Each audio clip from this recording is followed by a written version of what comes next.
Good morning, Sam.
Verily fore pleased.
Hello. How are we doing?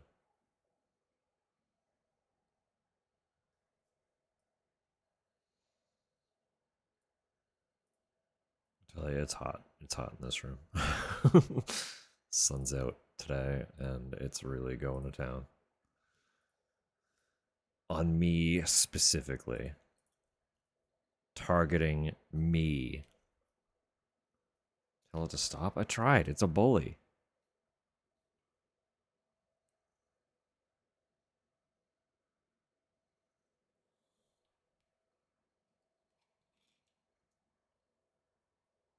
Wonky, I understand. I do understand. I hope it levels out for you soon.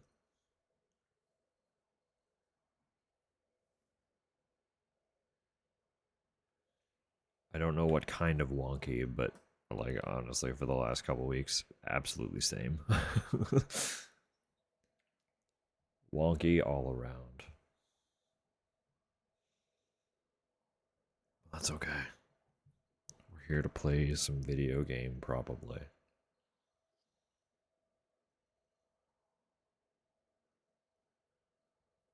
But firstly,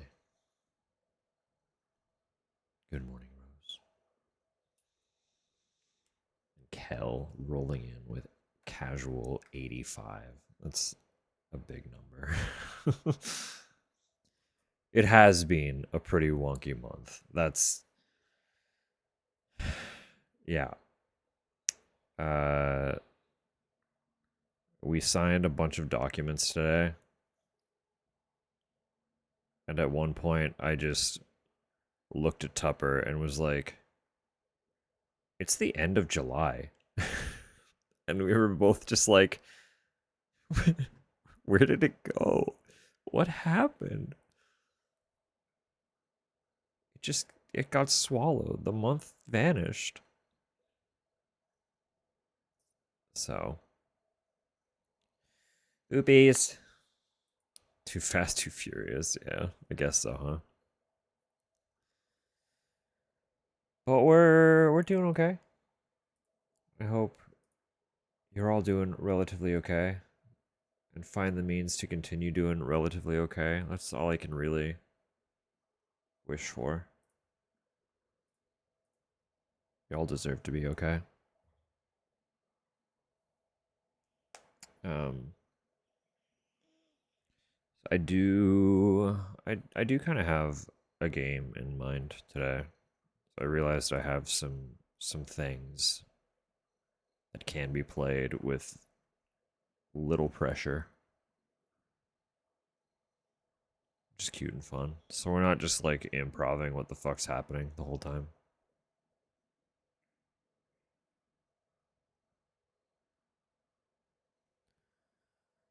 Um, um, um, um, um, um, uh,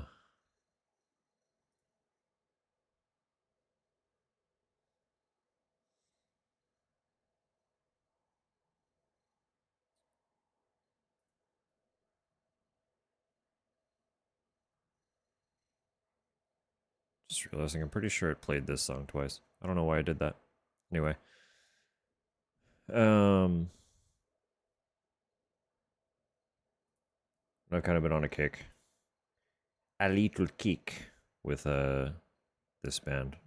It's just one of those happy little instances where I open Instagram randomly, which I genuinely do not do often anymore.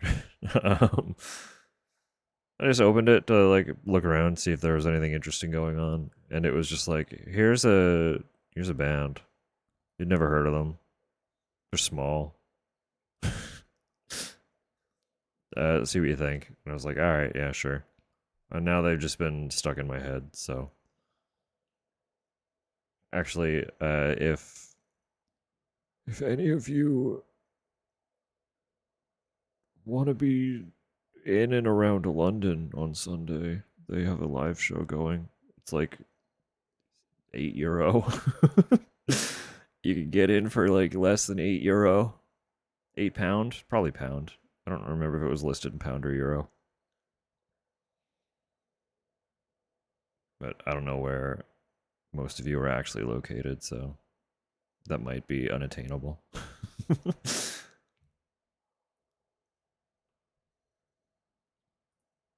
um, no, they're fun.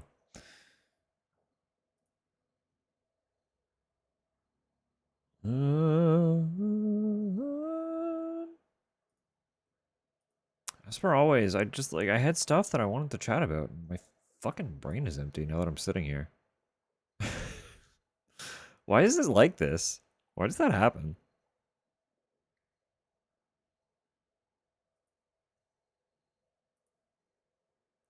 I guess Tupper's not home. I'm all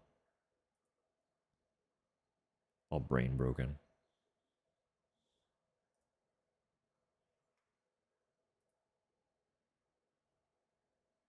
Um, some kind of fun is I've started slowly experiencing little creative inspiration bursts while in the shower again. Doesn't help like it doesn't help too much because I'm in the fucking shower. I can't do anything with it. But the fact that they're happening is nice.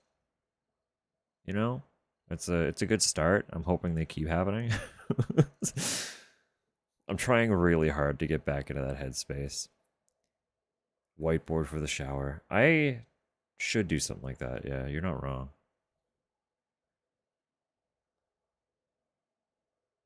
But then on the other side of that, like my showers already take long enough, especially if I have to wash my hair. The whole thing.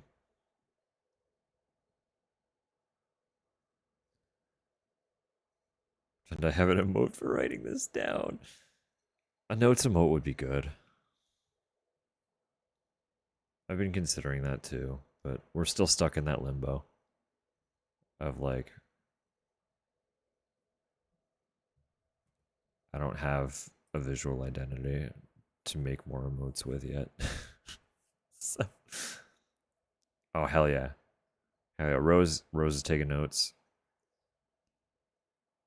Samu can just have the torn sheet afterward. Easy. Done deal. I wish I had more interesting stuff to talk about. um, we, like, as I said when we sat down here, we signed a bunch of fucking documents today, like a bunch of documents. Um, it sounds like 9 o'clock Wednesday morning. We will be doing our final walkthrough before they hand over the key. So one last little go through the building to make sure things are as they are supposed to be as per agreement. And then the house is ours, formally, officially. That doesn't mean I'm disappearing next week because we already have plans to stay here for at least one more month just so that we can actually get the house like comfortable, clean it up, um, move some stuff in, just be slow about the process so that we're not stressing ourselves out, especially where it's still my busy season and I won't be able to help a tremendous amount right off the top. Um, oh, it'll be good. Pretty happy the people I know get to live in their own. It is a rarity nowadays, especially here. The housing market across Canada in general is kind of really, really fucked up, but it's especially bad in Atlantic Canada. So we had a fun thing happen during COVID where people from Ontario could sell their like shitty little condos for like half to $750,000. And then they just moved here and bought up whatever property they could. And that just kept happening. So supply disappeared as demand was going up, and prices skyrocketed. So our our market got completely obliterated because not only was nothing available, but when something did become available, it was astronomically priced. We've been looking for like 6 years. It just hasn't been feasible because all of the rich Ontario people decided they wanted to buy our shit, and then half of them turn them into Airbnbs. It's like we're actually just gonna break in and kill you in game in Minecraft. We're gonna blow up your house in Minecraft. So that was cool and fun. But hello, Saccharin. Can do. Just for you. I hope you're well.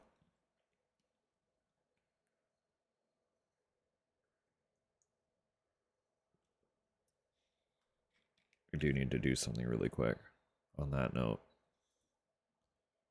Little hydration notice.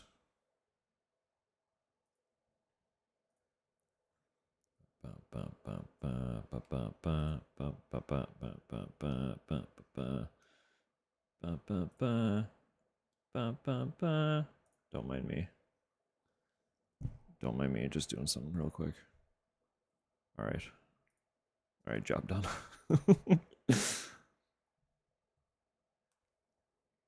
um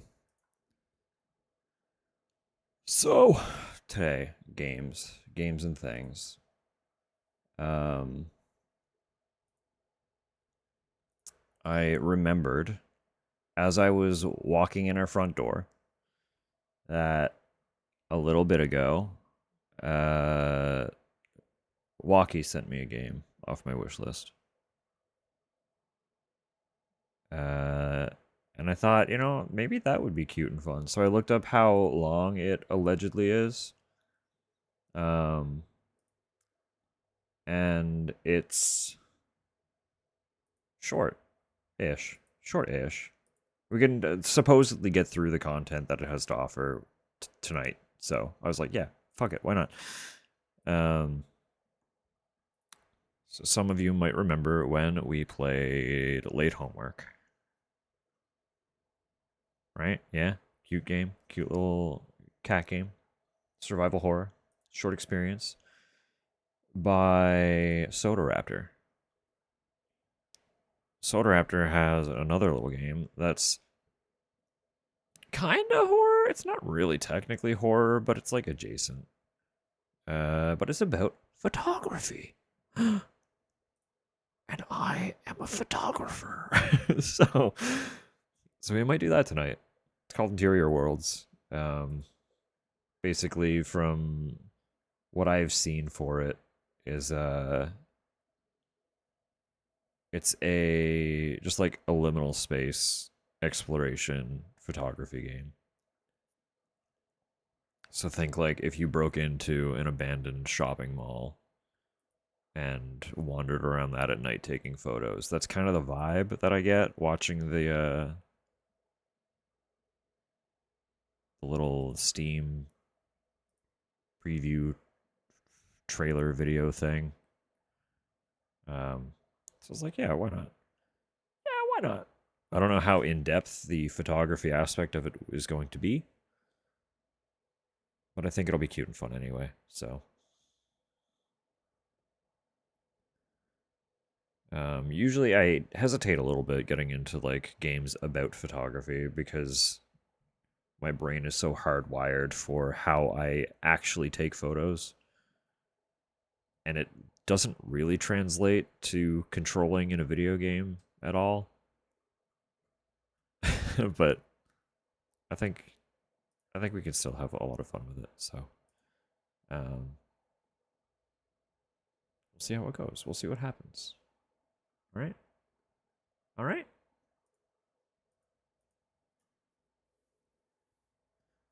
Um.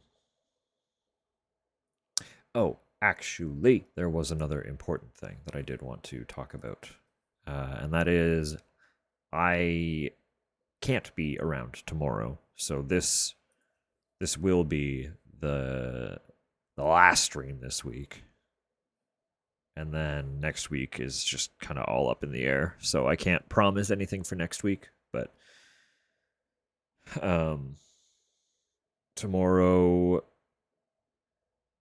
we're going to be busy in the morning, and then there's a friend that's home in the province for a few days.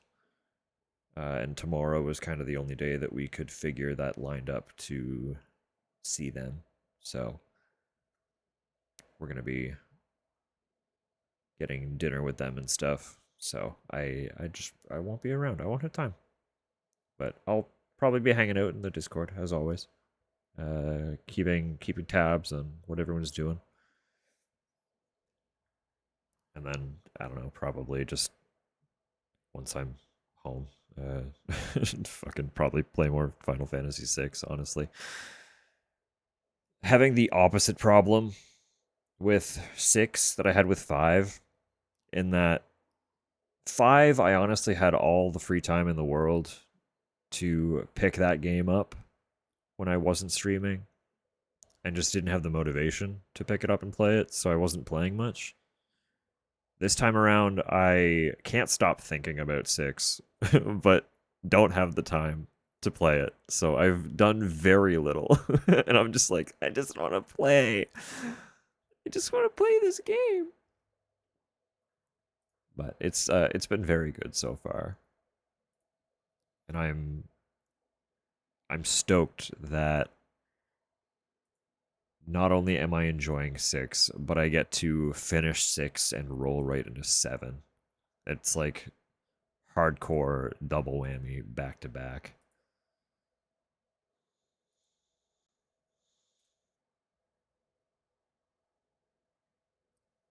Sorry, I'm getting myself distracted. Samu, if you're still listening, I just pulled up your pizza photo. It does look good. They kind of just like threw fistfuls of stuff all over it, but it looks good. Like there's no rhyme or reason to how things are dispersed.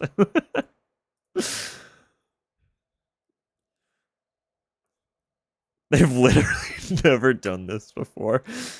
First time, first day pizza. It does look good though. I'm surprised seeing the yellow bell pepper, because around here it's usually red and or green. So I didn't even consider yellow being an option. Very question mark for whole olives. Yeah, that is a choice. Like Tupper absolutely adores black olive. So uh anytime we're ordering like separate pizzas, she will add black olive as one of her toppings. And I've yet to see them throw on full olives.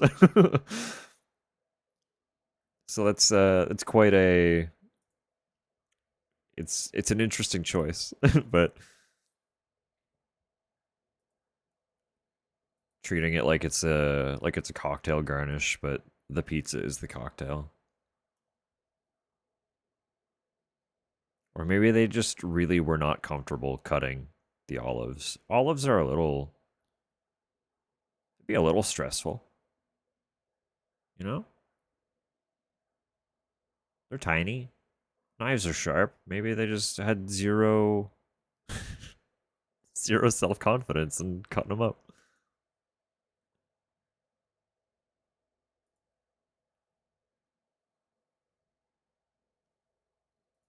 Anyway,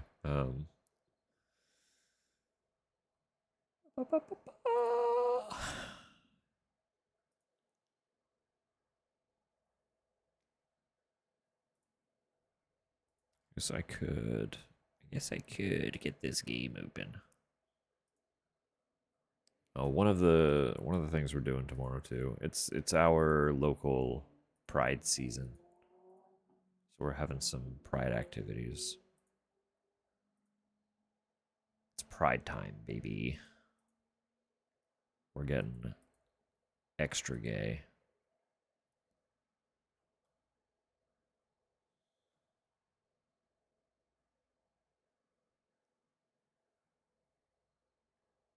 I'm also Splatoon Raiders came out,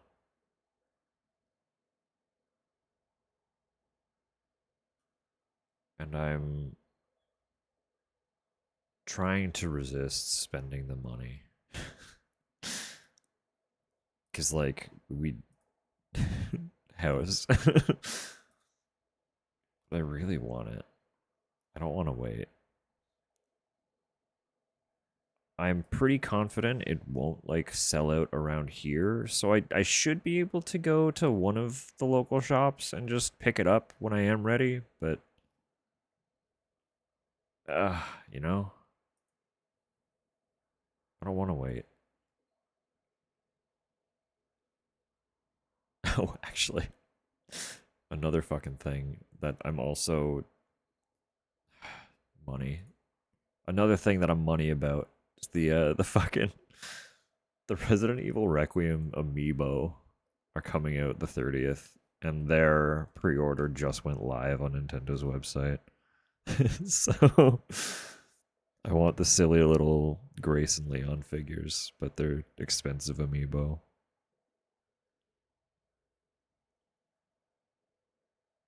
So I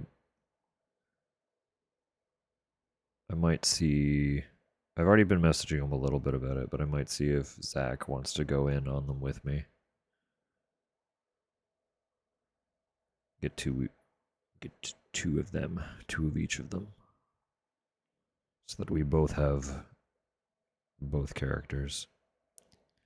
But I missed out on the like Capcom has gone like full in on um porting their stuff to Nintendo, which has been pretty fun, but it's a bit surreal seeing like a bunch of Capcom characters coming out as amiibo. And they when Pragmata came out, they released an amiibo for Diana, and it's been sold out pretty much since it launched, and I really want it. So I'm a little nervous about missing out on the Grace and the Leon because I still think about the Diana one. I just really want that fucking figure. I don't even use the amiibo. They just hang out. Sounds like coming out of the closet to me. They're just, they're just really going all in on it. So I know a bunch of the Street Fighter characters are also getting amiibo.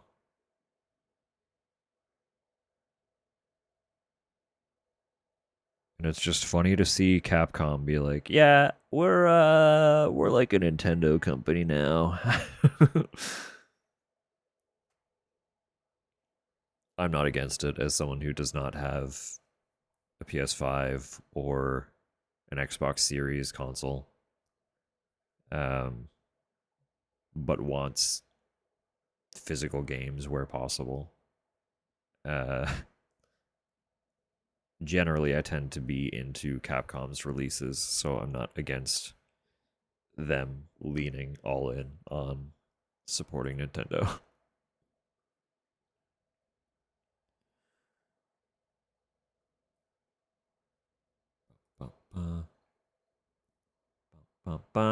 Okay, I'm gonna get this game open then.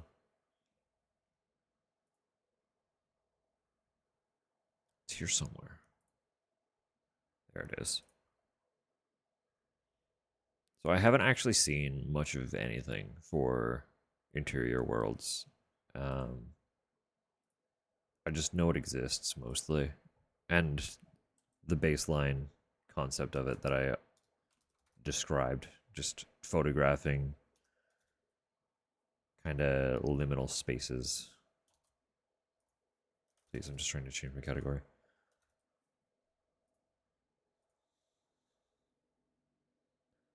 Oh, it's loud. Oh, it's loud. Okay, I'm gonna get that adjusted before I capture it.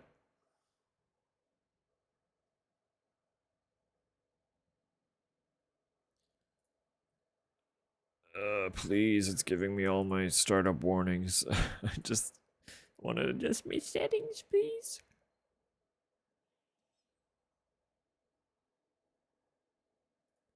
And then I might reopen the game just because it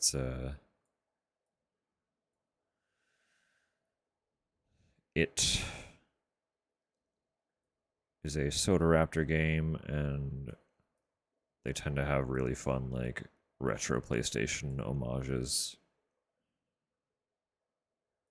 in their start screens, their little startup splash screens and stuff, so. Game capture. We're gonna pause you. Shh.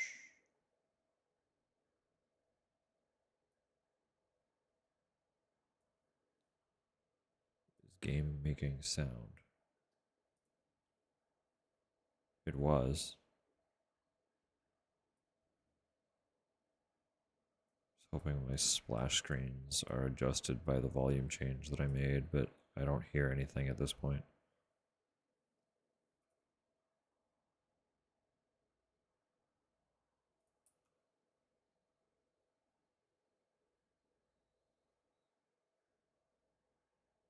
Oh, oopsies.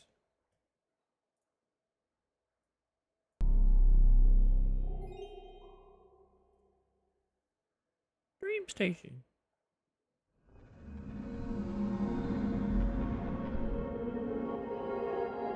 You're a bit loud still. I feel like that was quieter though, so. Ambient exploration game in which you take photographs of your surroundings. For full immersion, it's recommended that you play alone, in the dark, and with headphones on.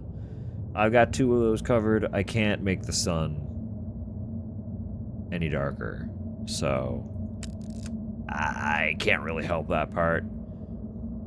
Photosensitivity warning. Yes, actually, that's a good call.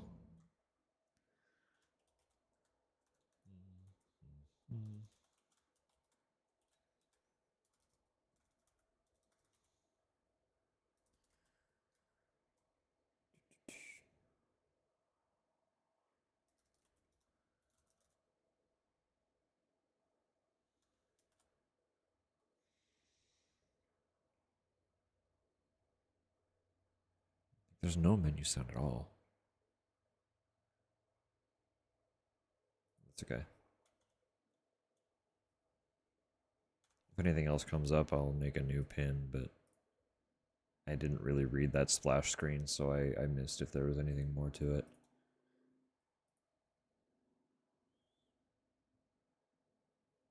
Begin exploring the liminal plane. Alright.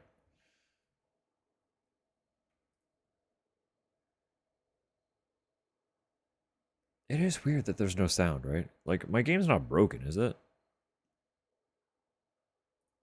Prologue. It might be broken.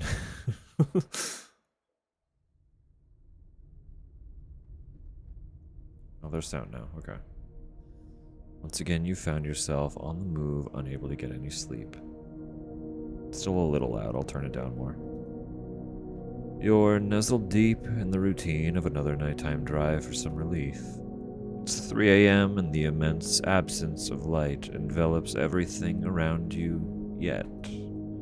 Despite the loneliness of this localized void, something is following you. Good morning, Sam. Good morning, Kaz. I hope you're well. Very, very much. Want to have a warm tea with? That's fair. Miles of barren, chalked road lay between you and whatever point you decide to turn back. But tonight feels different. You've never felt like turning back less than you do right now. Empty lots, blackened buildings, dimly lit hallways, they all lie awake along with you. With each one you pass along the way, the urge to pay them a visit grows stronger. Those spaces between the spaces, the connecting bridges between different worlds, the bridges that are themselves a world all their own, each leading nowhere. But do they really go nowhere? What do they want to show us? Something tells you the next fuel stop has an answer. Mhm.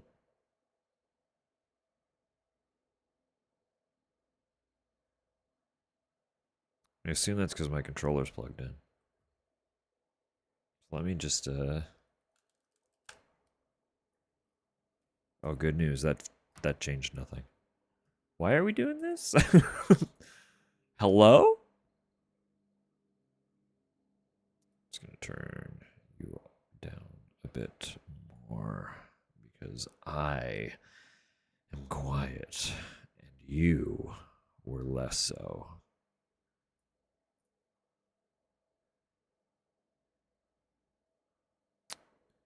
It's keyboard only, so why am I spinning in circles?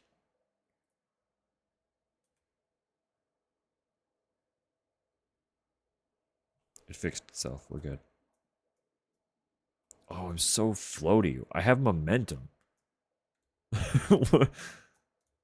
This character is just ripping.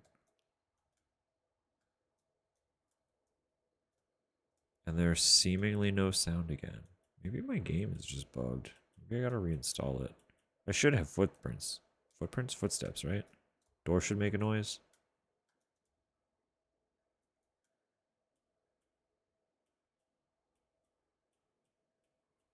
Spin while standing at a petrol station. I mean, I'd be lying if I said I haven't done things like that.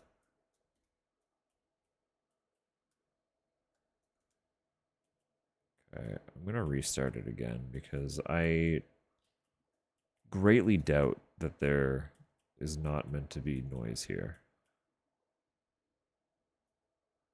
Right? It feels wrong that there is nothing coming through right now.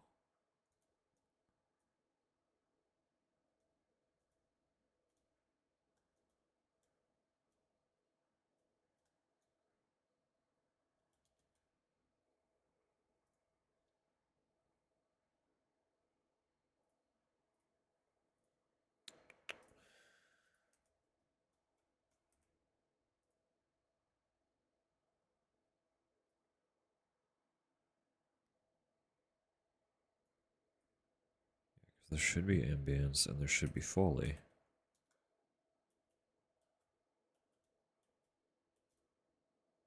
There is not. Or it is just exceptionally quiet. So, like, okay.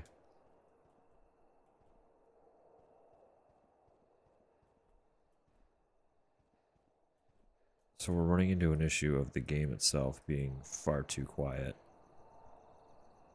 But the menus and stuff just blowing your eardrums out.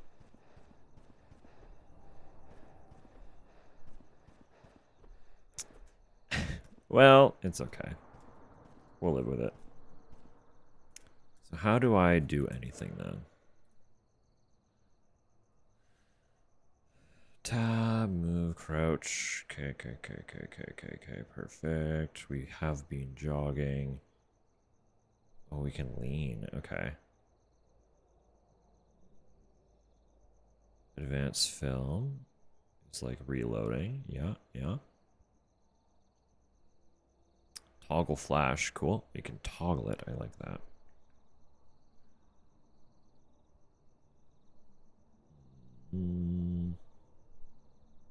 Oh, we can change the focus. Okay, I do like that. That's very nice. Switch equipment is just scroll wheel. So I'm assuming I just don't have my camera yet.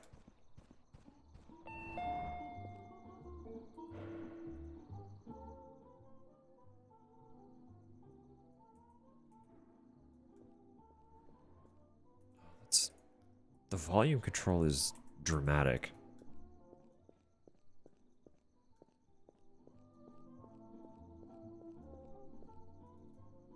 On lunch break. Pretty late lunch, isn't it?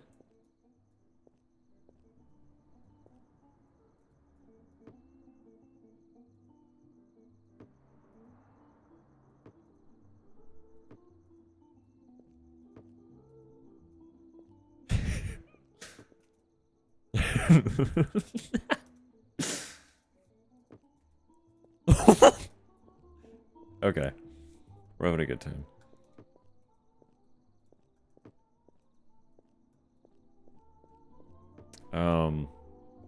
This actually reminds me. I probably know who they are, but I don't know who runs the account.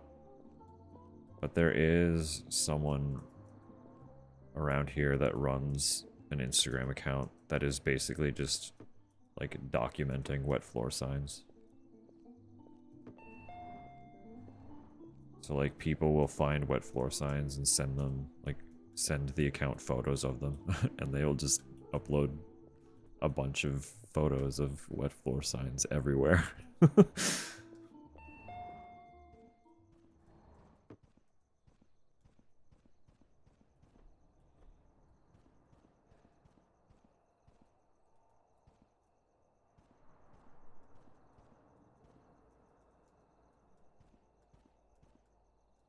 I meant to have my camera? Scroll wheel's not doing anything for me.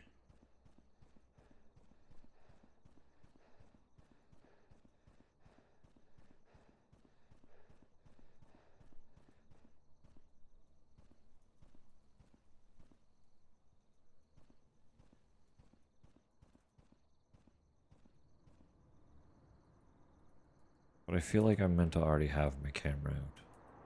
Can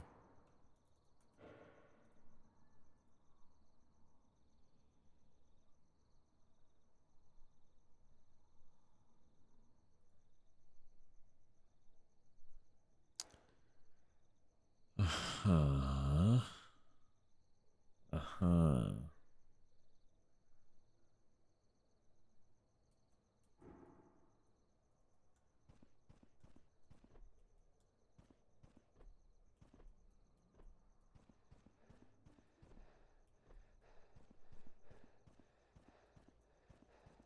Don't make me restart the game.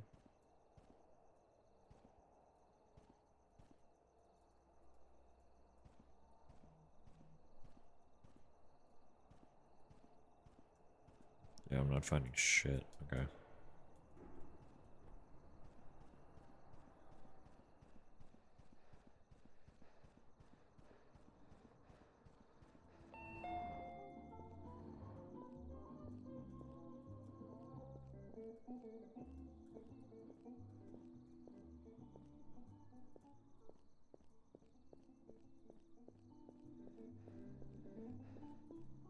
I just want to make sure I'm not missing something. Keys in there.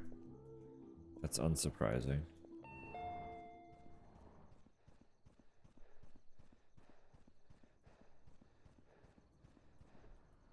Out of my way. Are we gonna steal the camera from the gas station? Is that what's happening here? Some guy is just like out eating lunch and we steal his fucking DSLR and start taking photos everywhere. I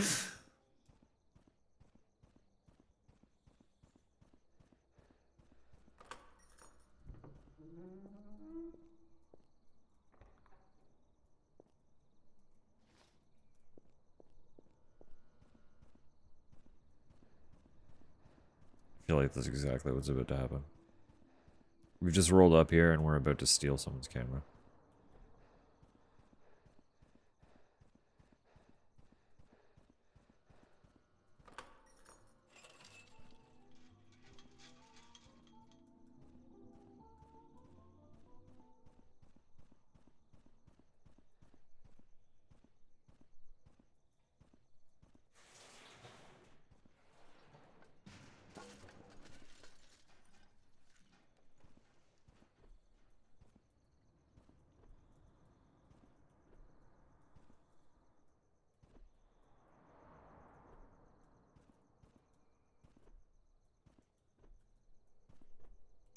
Although the exploration also kind of feels like we are meant to have the camera already.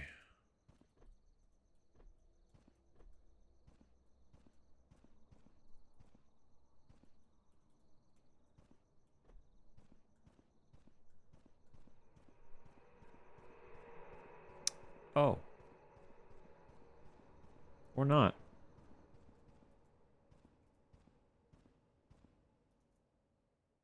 Not ominous at all.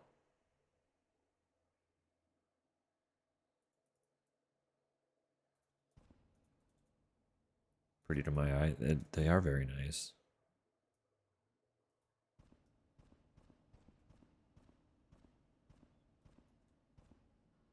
Uh.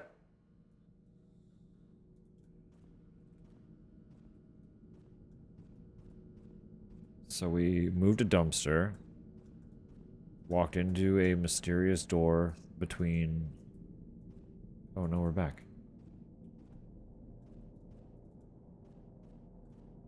But it's different. It's all different.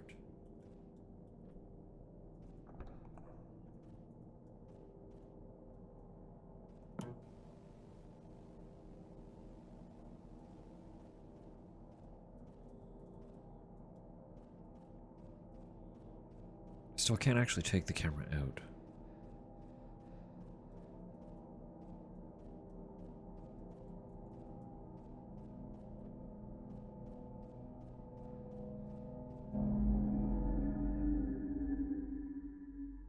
Okay. Okay.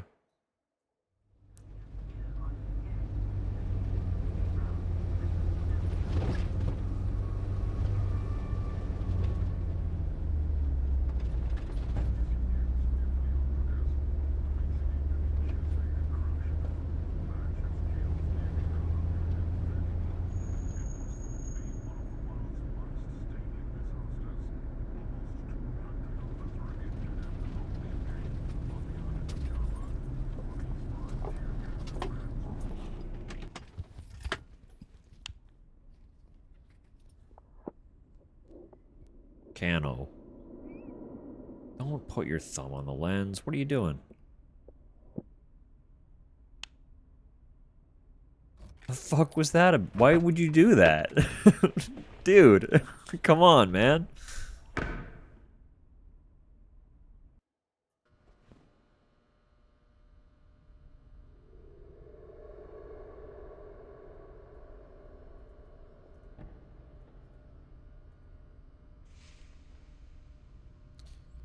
Thank you for choosing the Cano single lens reflex camera.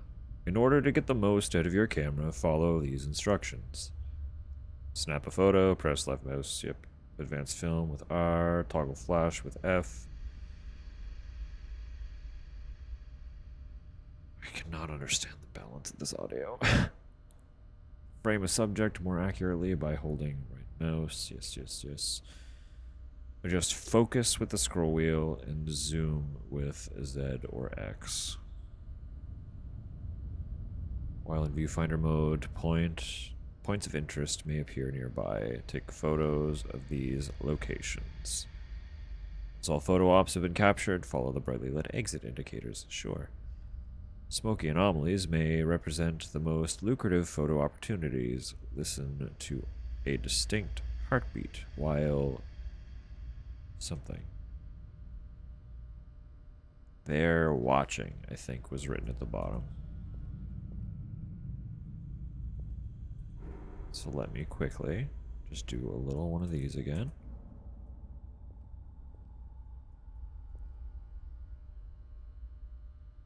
Filters. Gels are fun. I will admit, I do like a good gel.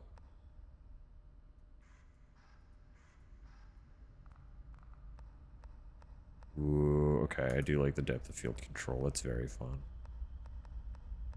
Manual depth of field gives me life.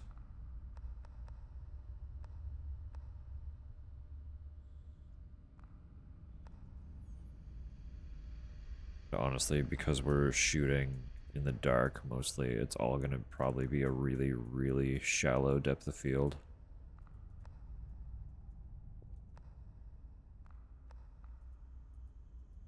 Well, crouch and control are both. Or control and C are both crouch.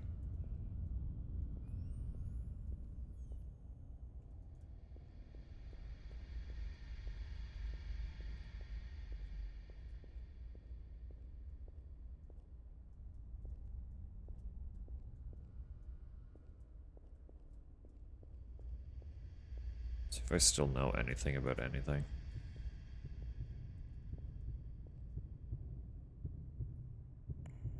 Look at that, a little ghostly apparition.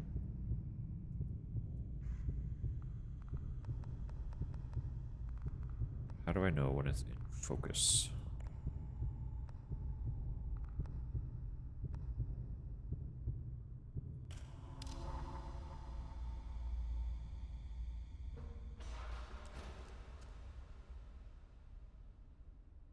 I don't.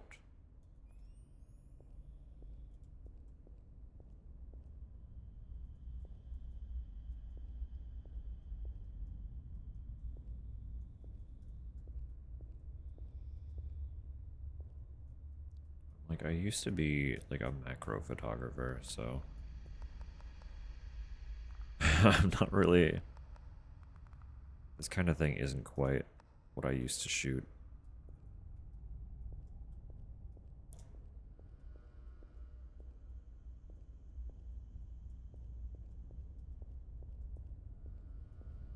Like, what here would actually make like a decent little photo op? You know?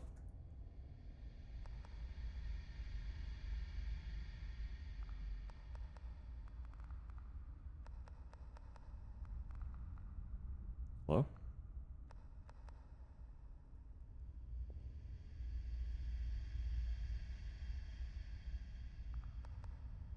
Like, I can take a photo of the scenery here, but there's still not really a subject.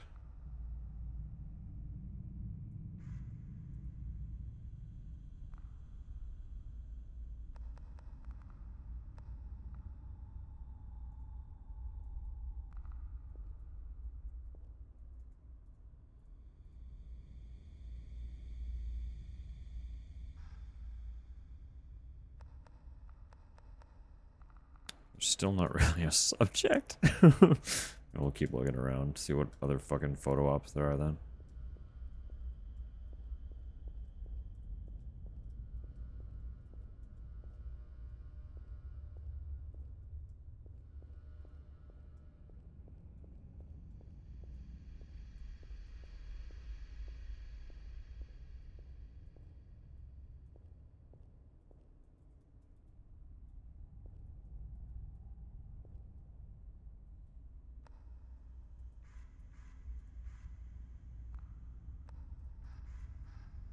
Like the X is being in it, but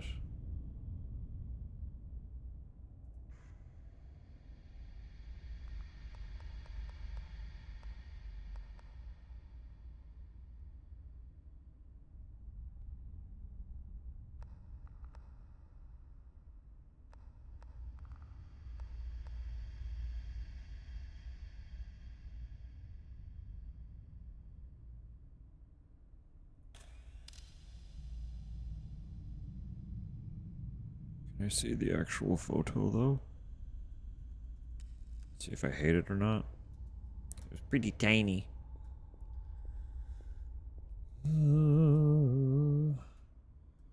Ventilated from a weather balloon and sank down. Of course, of course.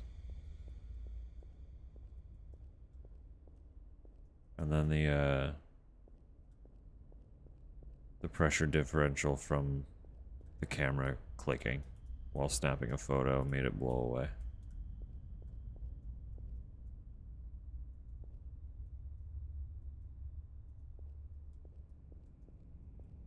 Surely there's gotta be a way to actually get up there, right?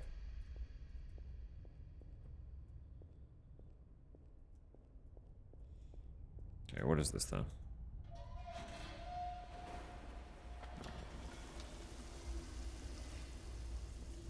Poopies.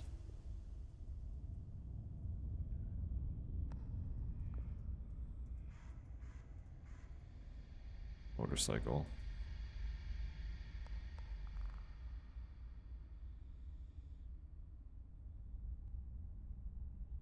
Just ambient urban destruction. The flash does not do that one any favors. It's kind of just bland without light.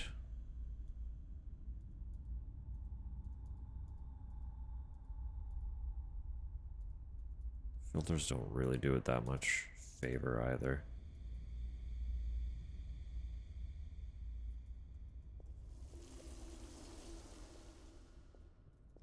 Also, there was...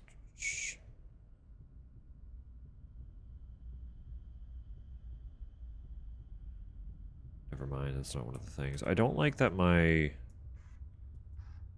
zoom... My zoom is changing every photo, right? I wasn't imagining that.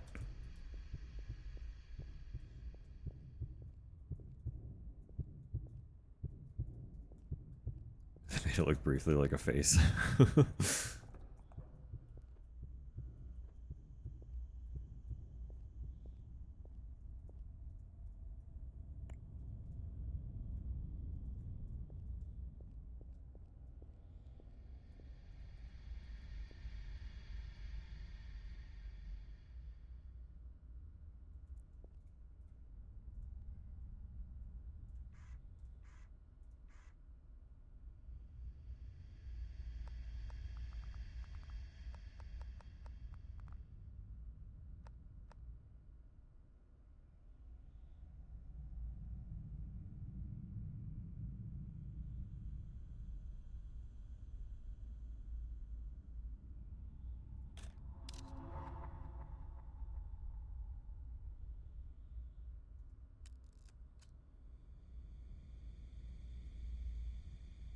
It does reset my zoom every time. An actual camera would not do that.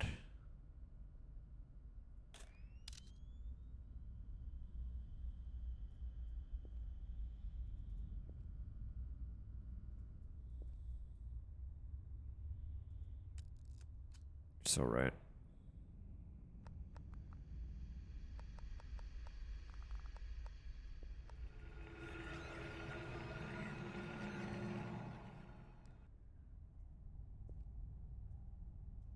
Photo of that fucking alien, but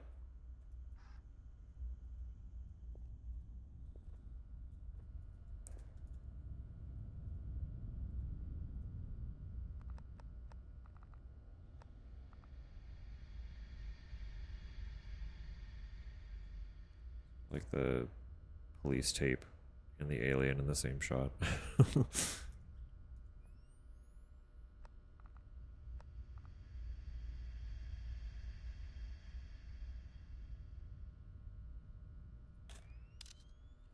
There's some casual urban abstraction, you know? Abstract urban photo.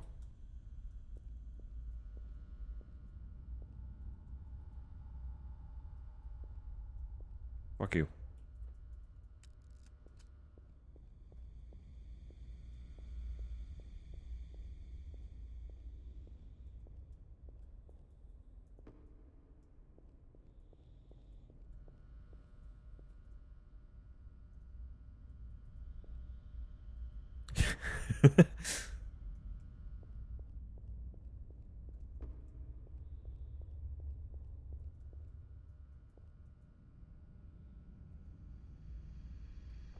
Oh. It's fair. I understand. We do have ads on the way.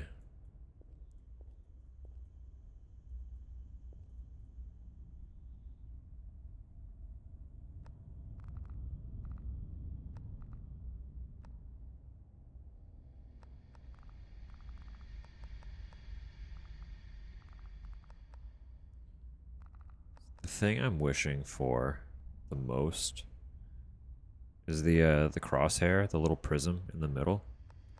The way they actually work in a single lens reflex, is they're utilized for helping you with getting the subject in focus, but they do that by means of having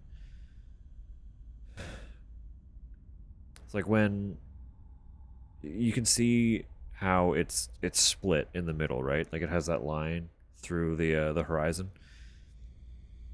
When when the subject is out of focus, it will be separated along that prism, and you know that you're pulling it into focus when the subject itself aligns accurately, right? Does that make sense?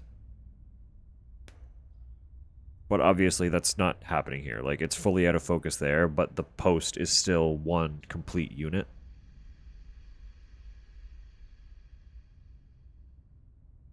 So I'm wishing that was happening tangibly so that I knew definitively that what I'm looking at is actually in focus. But it's okay. It's a video game.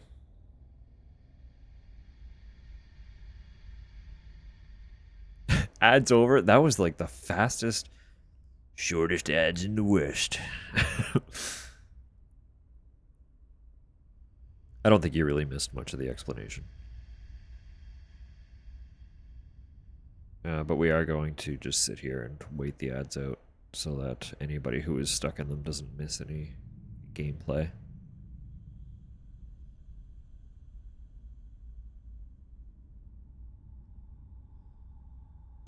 Um,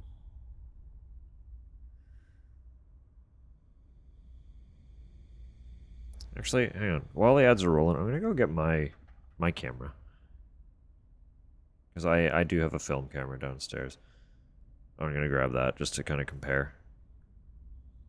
I don't think there's a way that I can show off the prism that I'm talking about, but that's okay. Give me one sec.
Ah!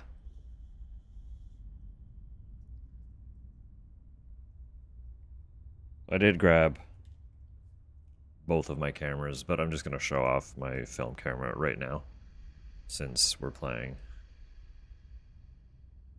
a game with a film camera. So I got myself a handful of years ago this cute little, it's an Olympus. I got Olympus as a film camera specifically because I shoot with an Olympus digital camera. As a brand, they kind of pioneered half frame cameras. So a lot of what they did were rangefinder style, which were just like more compact. Wear a gimp suit. It's just a protective case. um, I can take the case off so that it is free. Release the camera.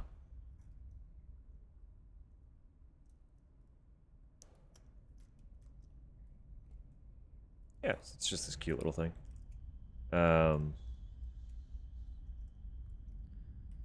I don't want to open it up because I'm pretty sure it is. Yeah, it's loaded with a roll of film that has had 5 shots taken on it. I don't know when the last shot was actually taken. I could not even begin to tell you what the photos were. Largely, I stopped using it regularly because we don't have anywhere local to develop film. And I didn't want to ship it off and deal with that, but I also don't have the means to develop it at home. So I've got a few shot rolls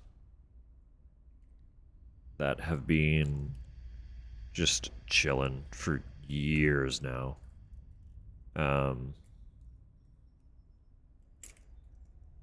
And I could not even begin to tell you what's on them at this point. I do not remember.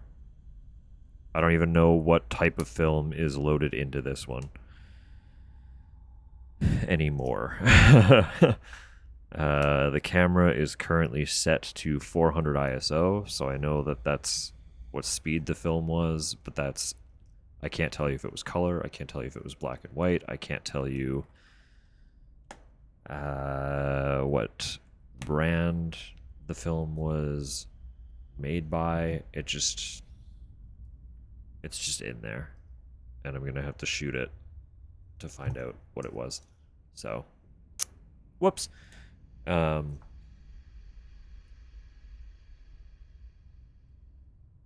know anymore what you shot. It's a time capsule. They're all time capsules, honestly. Like I'm pretty sure I bought this camera. I found it on eBay. And again, I bought it because I wanted. I just wanted something Olympus because that's what I knew. Right, I was saying they pioneered half frame cameras. Basically, what that is you got like a roll of film, and the frames are all full photos, right? Shot like standard landscape format. But the way this one's not a half frame camera, this is a standard full frame. But the way their half frame cameras worked was it took that standard full frame of film, but shot an image on half of it. Right? So if you were shooting like this, the photo was actually coming out like this. Which is confusing, I know. So if you wanted horizontal photos, you had to actually shoot them vertically with that style of camera. Why am I talking about half frame cameras when that's not what I use? Because the camera that I do use is a significantly less modern now. It's 10 years old. But it was a modern digital riff on one of their classic half frame models. So if you look up the Olympus Pen F, the original film Pen Fs were half frame cameras. And then the digital counterpart is what I have. So modern Olympus helped, I think, along with is it Panasonic, I believe. They pioneered the micro four third sensor format, which is going to get into some like technical jargon, but essentially a micro four thirds sensor is half the size of a full frame. So what that means is the way lens focal length works.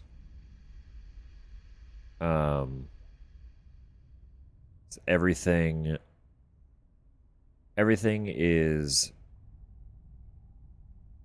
sized for full frame,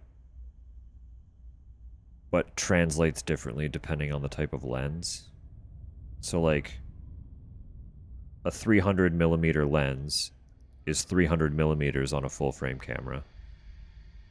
But because the Micro Four Thirds sensor is half the size of a full frame sensor, a 300 millimeter lens has the look of a 600 millimeter in the final photo. So you're essentially getting these really compact kits by proxy, right? Like I have a 300 millimeter, and I used to joke that it's my little soup can telephoto, because it's honestly not really any bigger than like a soup can. But technically, at full zoom, it's like shooting with a 600 millimeter lens. And if you look at what a 600 millimeter lens looks like for a full frame setup, those things are like the barrel of a fucking cannon. They're ridiculously large.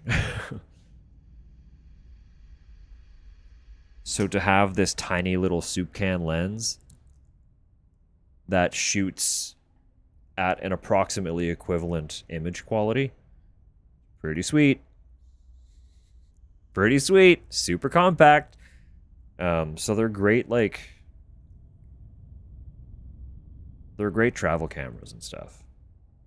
Right? Essentially, they're really portable. They're really portable kits.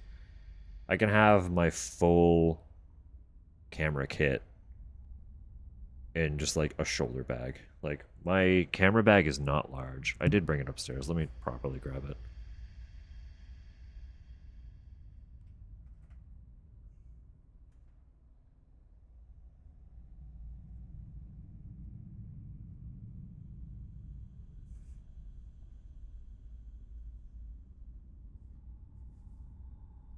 Like that's not a big bag. But I have a ridiculous kit of lenses that fit in this singular bag, along with like some small flashes and other little accessories and stuff. So like it's absurd. It's absurd. But if you're trying to get a modern Olympus camera, they're no longer technically Olympus. So the brand Olympus is still a company. They still make products. But their thing is they're famous for having really high quality glass, and a lot of what they make lenses for is actually like medical equipment and stuff. So they do like microscope lenses and stuff like that. And some years ago, they sold their imaging division. I forget the name of the company that purchased it, but because Olympus was no longer the owner of the imaging department, the new company had to change the name, but they wanted to stay true to the Olympus brand. I forget why the naming scheme is what it is, but a lot of Olympus's cameras were referred to as an OM system. So the new brand just adopted that as the camera's brand overall. So if you look up OM systems, you'll get modern Olympus cameras. They're the same thing.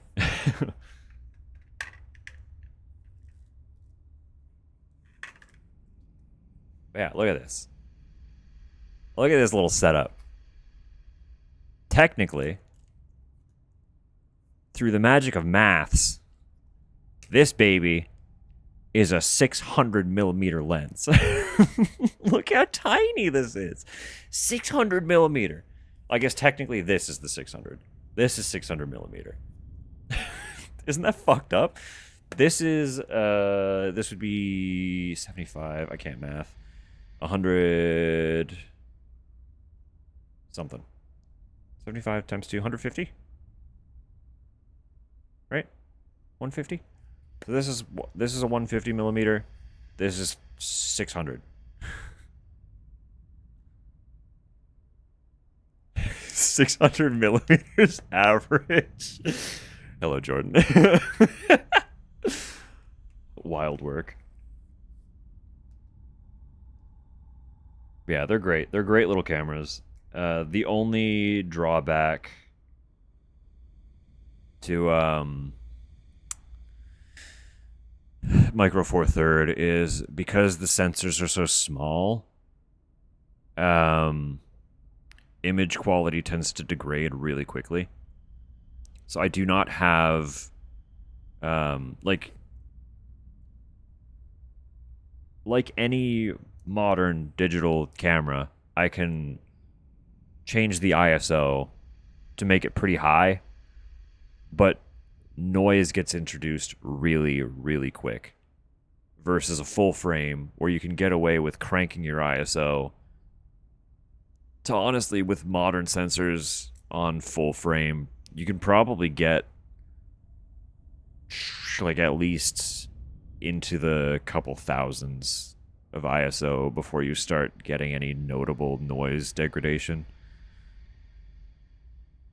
I see a lot of noise degradation if I like push into 1,000 ISO.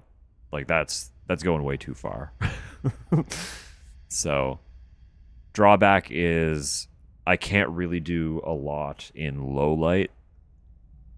I need to have really good lighting or really good steady shots, like a solid tripod. Or fortunately, this brand does have like market leading image stabilization.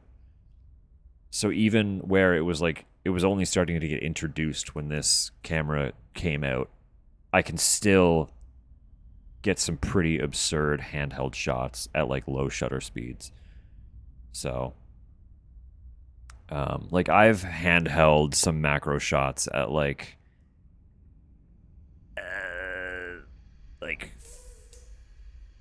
40,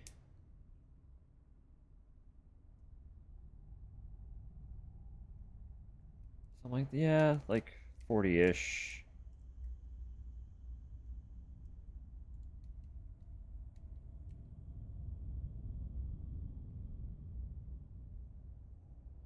I don't know. They get wild. It's been a very long time since I've even like turned this fucking thing on. The battery is dying, and that's probably just because it's been idling so long. So my bad. I should charge it and fuck around with it. I've just been very like unmotivated to pick up the camera because we divorced Photoshop. ISO is how sensitive the sensor is. Yes. So basically, ISO is a carryover from film. It was a description of how large the grain was on a strip of film. The larger the grain, the more sensitive it was to light, but also the more apparent that grain would become in the final image. So your least sensitive of the most common types of film is usually 100 ISO. So that's going to let in the least amount of light, which means you're going to be required to either add more time on your shutter speed or have a stronger light source. Or open up your aperture, which forces you to consider what your depth of field is going to look like. Good morning, Sam. Good morning, Topper. Because with aperture, if you have a really tiny aperture, you're going to get like a really clean, sharp image all the way through. But obviously, that's not going to let in a lot of light. So you open it up to let more light in, but the focus is going to fall off faster and faster the wider that aperture gets, right? So the principles of photography are kind of balanced in this triangle, right? Where you're playing a little balancing act between your ISO setting, your aperture setting, and your shutter speed setting.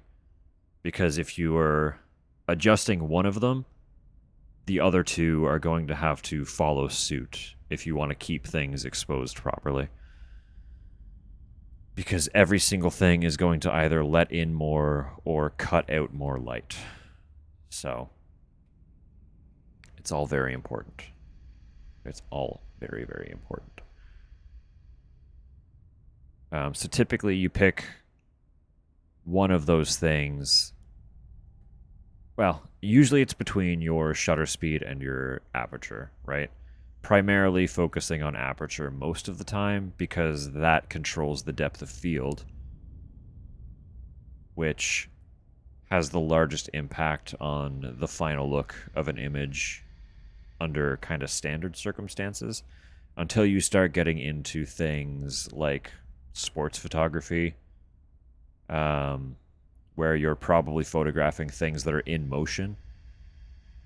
If you want say you're photographing like a football game and you want the players to be perfectly sharp and in focus, you're probably going to have a pretty fucking fast shutter speed. So you might have a shallower aperture as a result of that, right? Unless you want the players to be blurry because they're fucking sprinting down the field.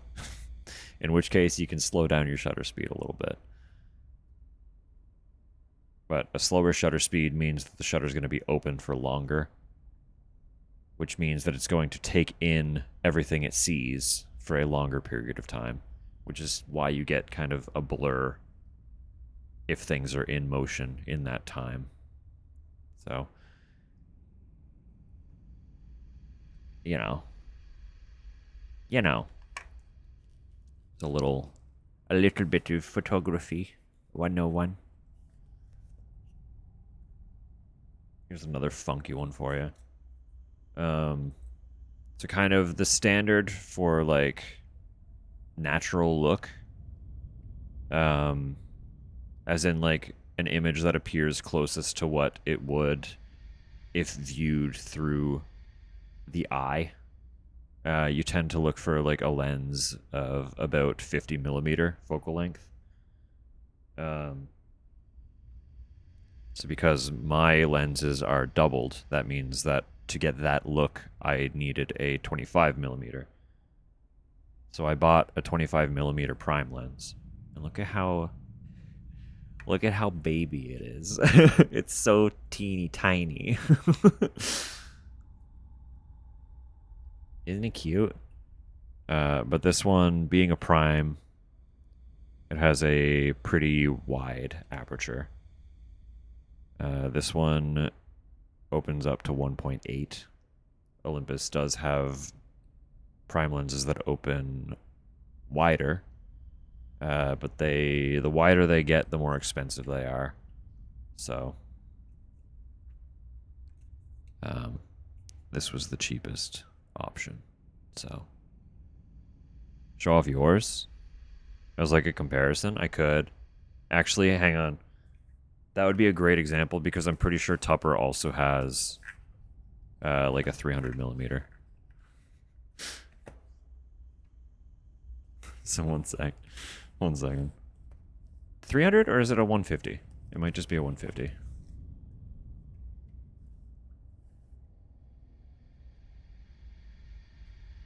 Yeah, but this one's my baby. This is my usual go-to lens. This guy's got more use on it than any other thing I own. Because this one is a 60 millimeter macro lens. So this guy lets me get up real close and real personal.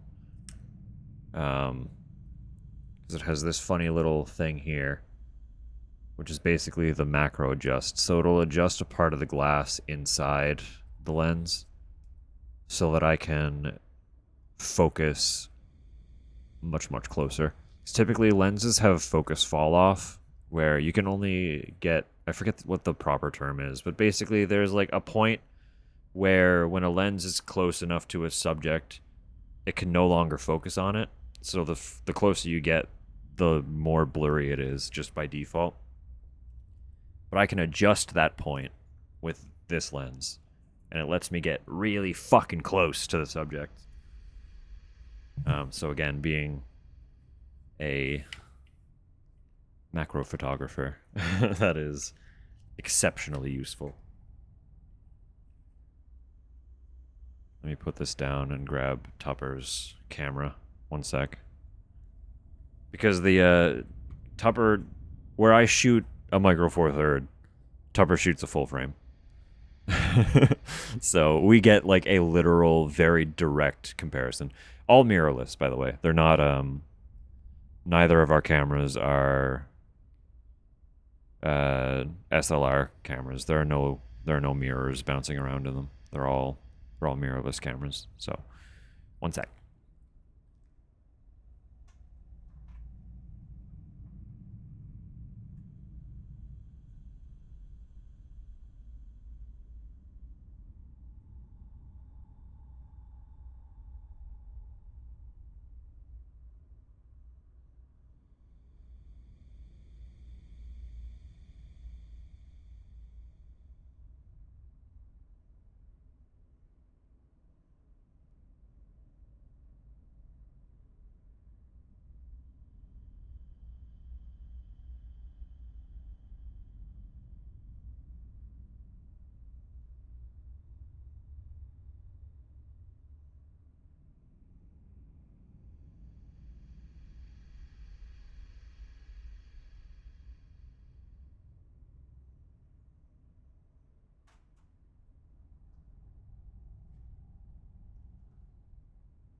Oh my goodness, there's no room in here for this.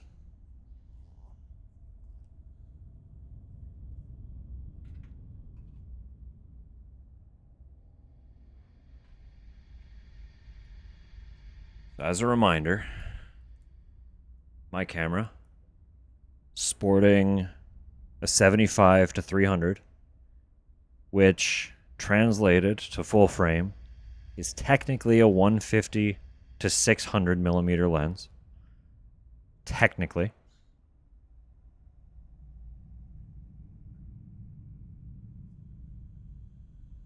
Versus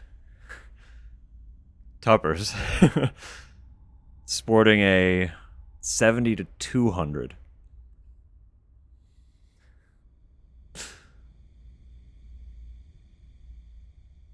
So my lens is technically a 600 millimeter. Let me fully extend it to get the accurate.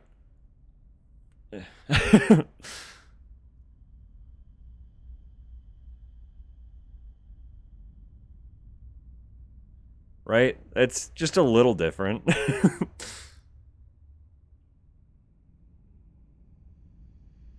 Like the size of that is ridiculous.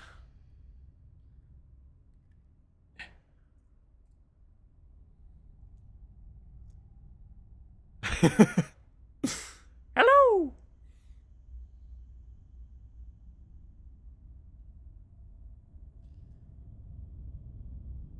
Gave it a handle? Yeah. So basically it's a large enough lens that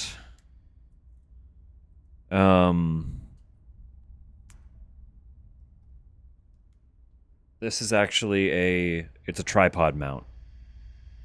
So that you mount the tripod at a balance point to keep it from falling over.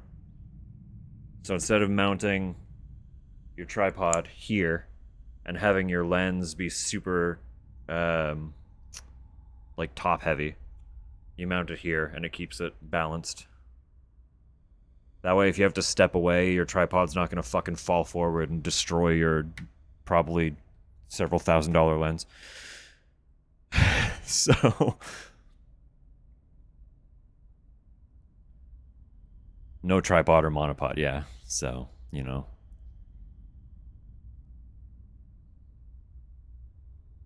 Camera mounts to the lens. In this sense, yeah, basically. You're not mounting the lens to the camera, you're mounting the camera to the lens. Also, that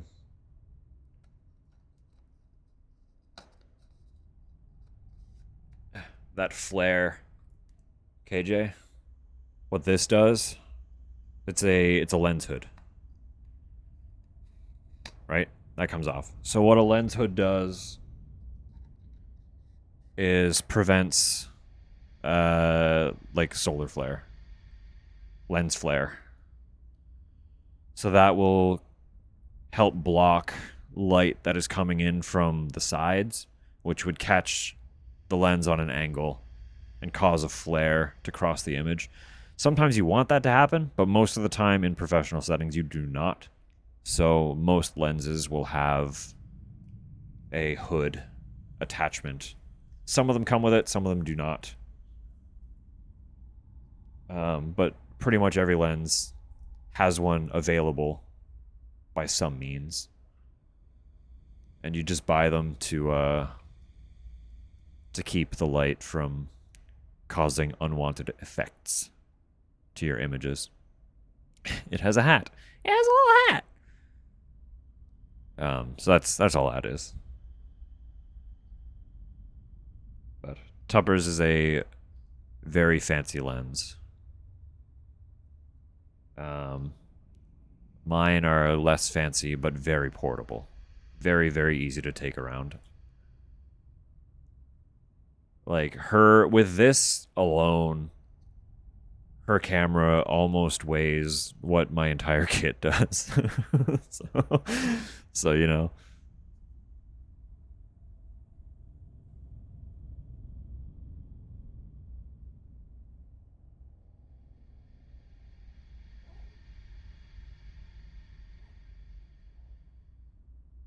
It's a very impressive lens.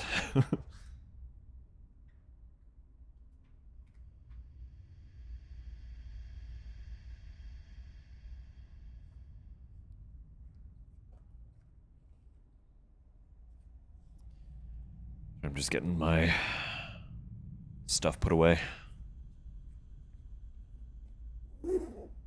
I might run these back downstairs because there really is not room right here for these. So, but that's a little impromptu camera talk. It's been a minute since I've done that. So if anyone ever has any questions about cameras and stuff, I can try to answer them. Specifically about like using cameras, because I don't know a lot about like different systems and stuff, especially not more modern ones. Because again, my camera's like probably almost 12 years old. I think it's about 11 now. I think it came out in 2015. I think. I know I bought mine in 2016.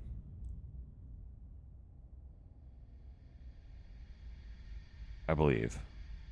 So, it's a teenager. Almost. It's getting there.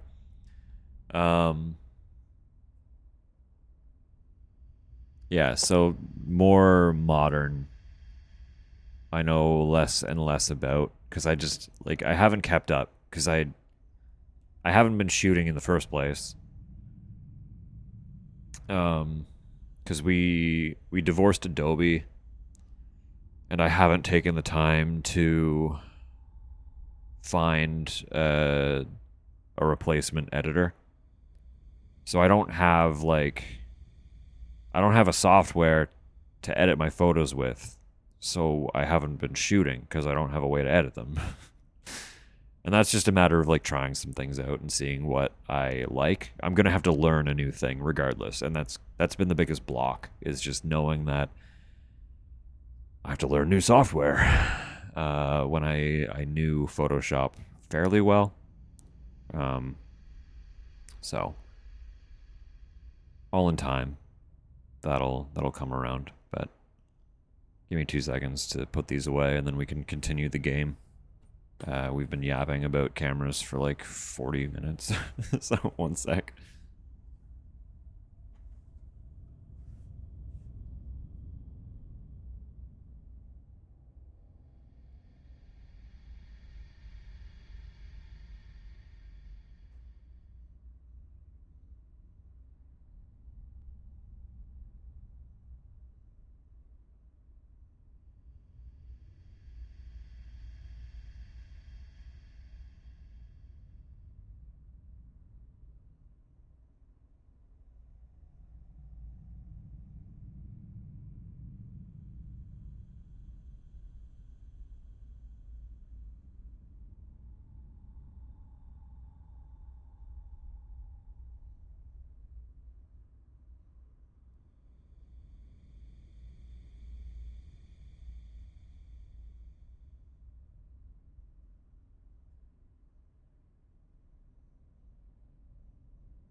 Okay. What I did when I pulled my film camera out to take a peek at it, I looked through the viewfinder, and the prism that is in it is actually identical to the prism used in this, which only gives me that longing even more for the prism to function like an actual photo prism. But it's okay, because it's a video game. Can't win them all. It's trying to get as centered as possible. And I want these to kind of be the in focus subject.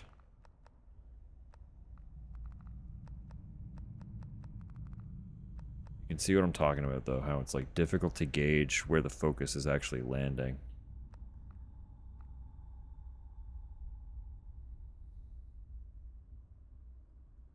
Because the prism doesn't actually function. It's just there for aesthetic.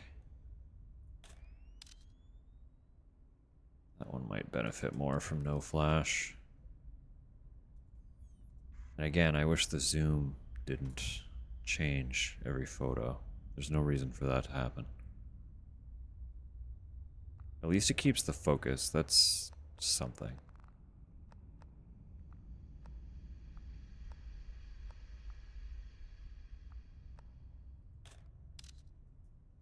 Cute.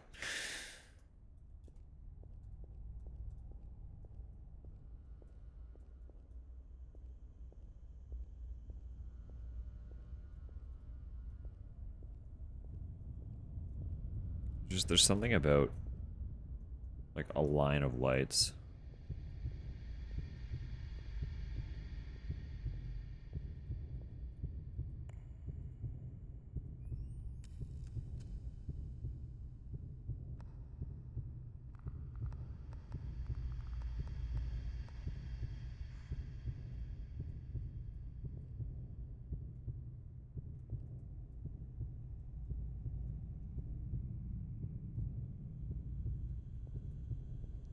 I get photographing the apparition, but there's not really like anything here. Photo wise, otherwise, right? I want the scene to look good too.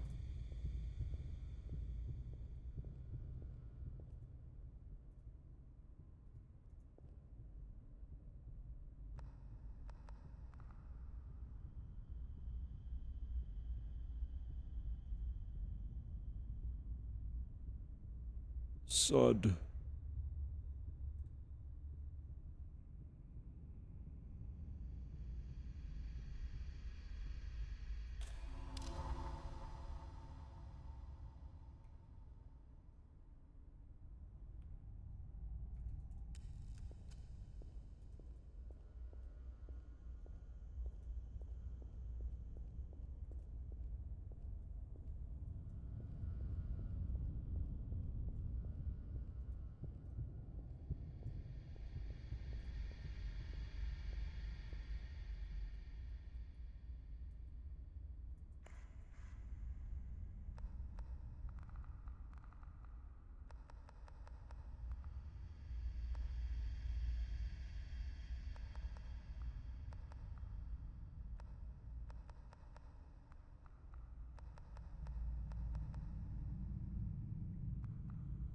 This also just isn't quite how the aperture works in general. Because the image on the side, as you can see, is showing like this is a closed aperture, this is an open aperture. But I have no way to focus. You know, so it's actually just sliding the depth of field around. It's not really changing focus at all. Which again, it's fine. It's a video game. I'm longing.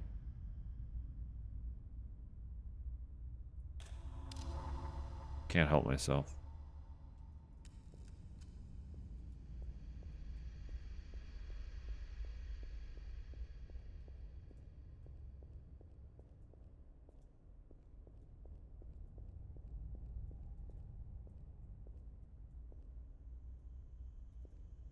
Cute. Moving the light sources around is a lot of fun.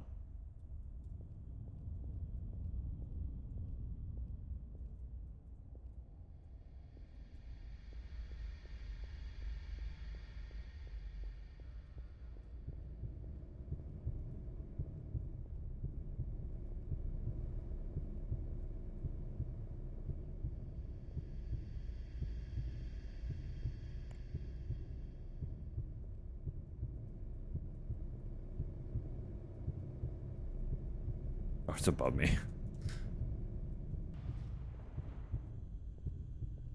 I didn't expect that to destroy your headlights. That's unfortunate. Hey.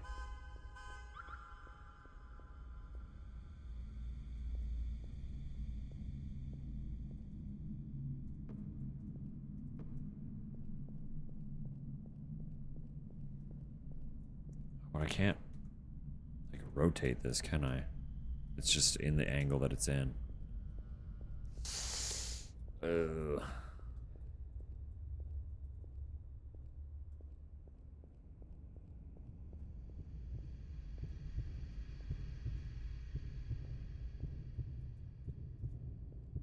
An ice cream?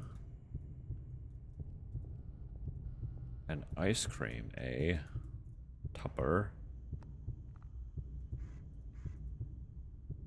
What are you getting? What are you getting as ice cream?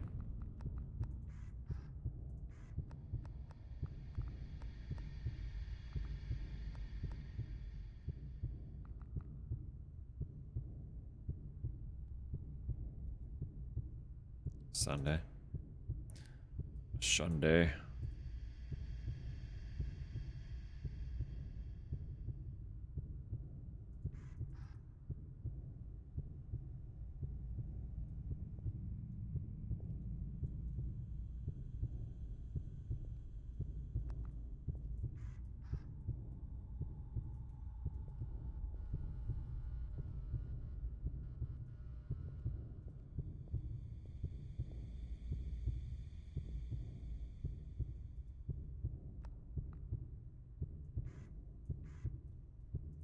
Just like, this is so not my, like... Just so not my dig.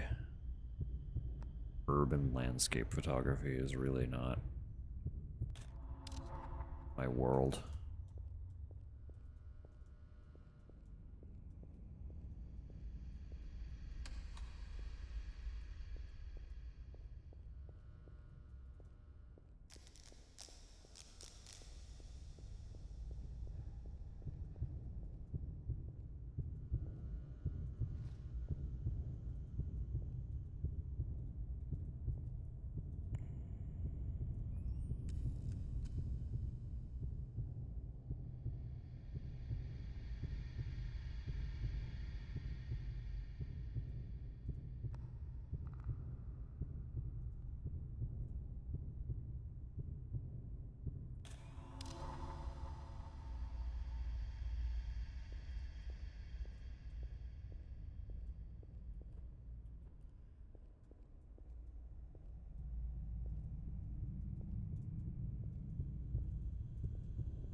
frames.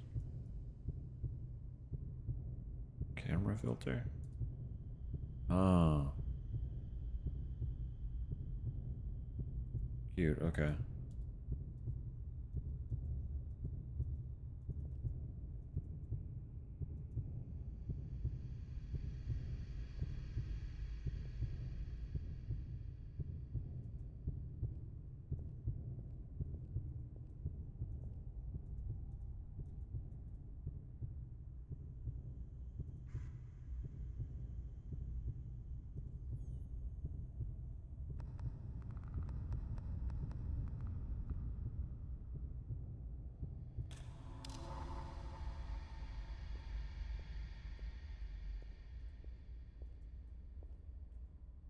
Do I want ice cream?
Alright. Alright, I messaged Tupper and I'm going to have ice cream. It might hurt me. But I do kind of want it. I kind of want the ice cream.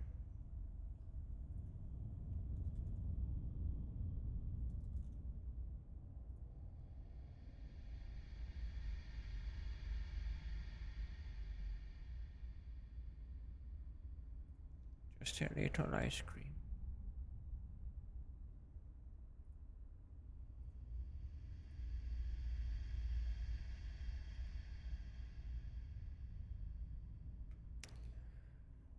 Secrets found here. I can view photos. Okay. Yeah, they're not great. I should be using the filters, I guess.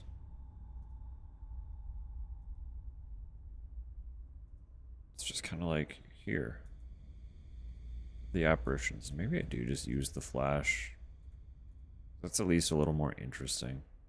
I just don't like the filters that I have.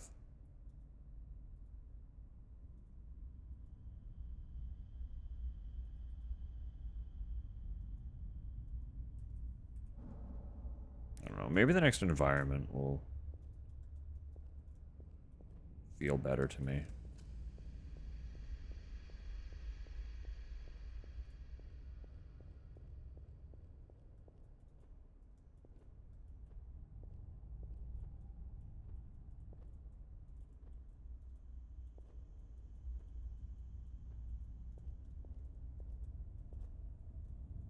Come on, I was up here. Are you telling me I'm not capable of that? There we go. Oh. Is that really blocked?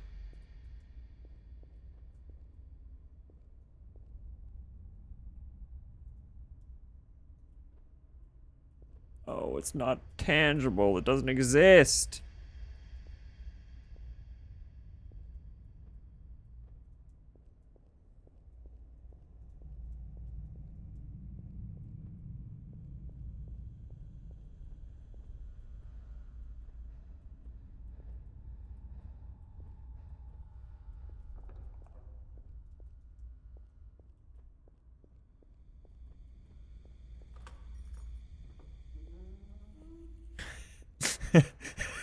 Hello.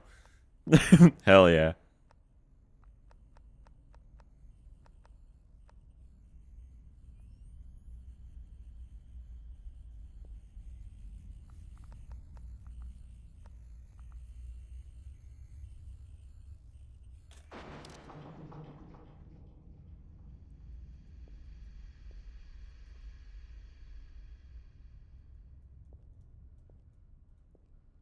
Hell yeah. It's a little fucking dude.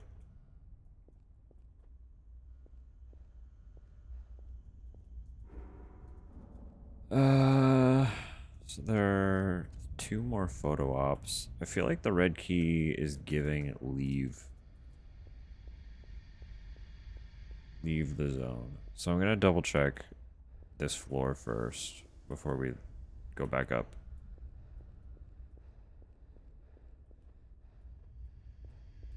There are also allegedly 2 more secrets. So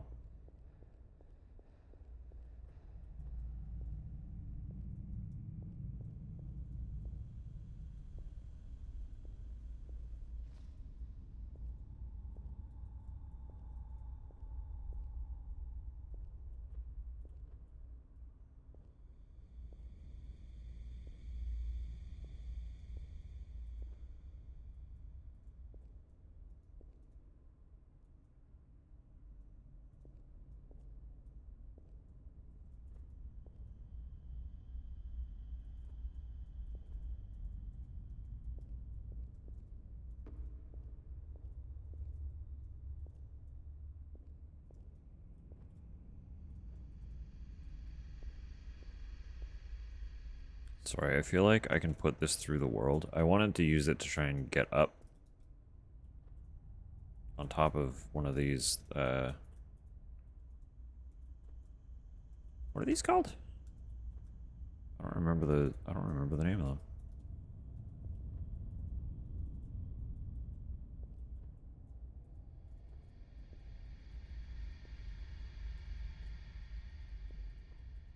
I want a higher angle and to take a photo of the booth.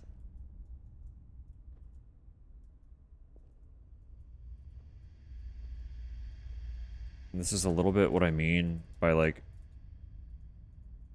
a video game just not offering the same level of like flexibility that I do physically have for my actual in-person photography. You know?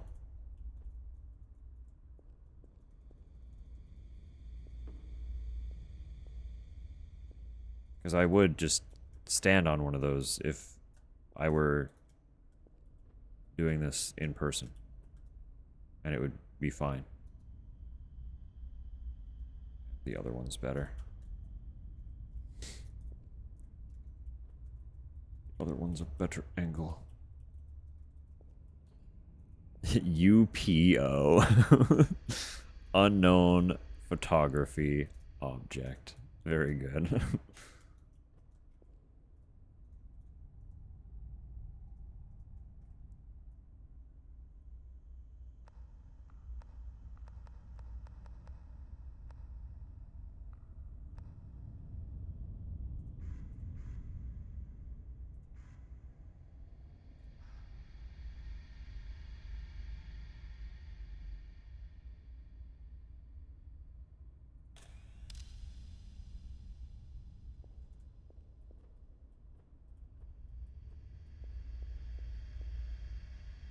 Alright, that's just the instruction.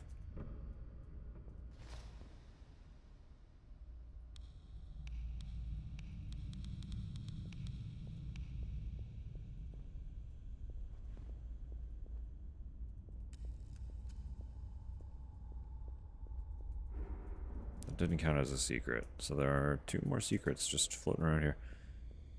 I'm not getting any more apparitions, so they must be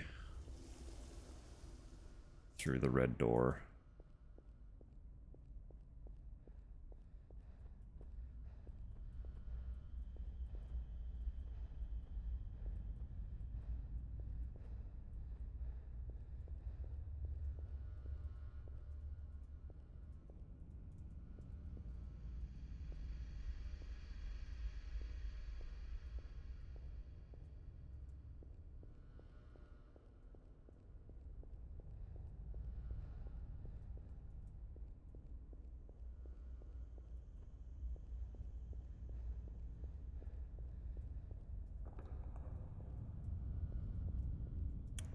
Never mind. What's all this then?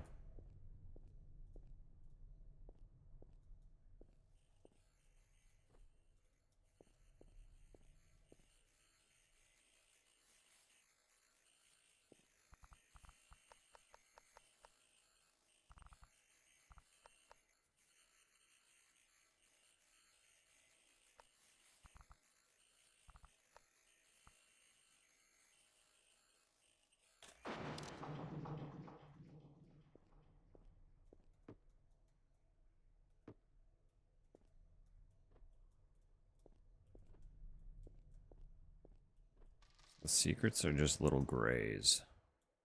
It's honestly kind of cute and fun. There's something really endearing about that.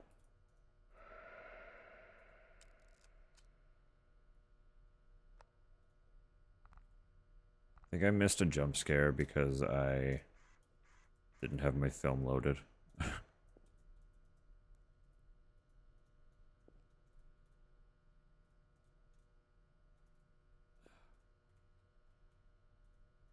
Being beholden to a character's janky movement.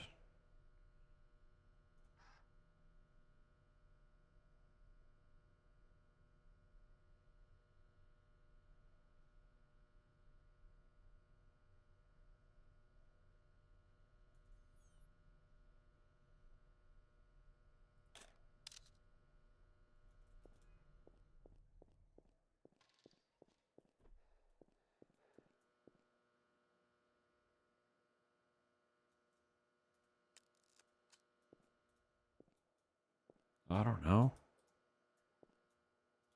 I don't know. Oh shit. Am I supposed to know that?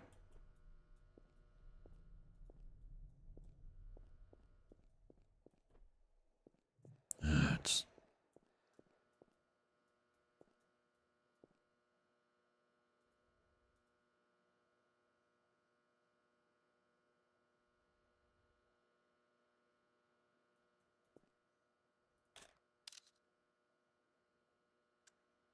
not what I intended to do.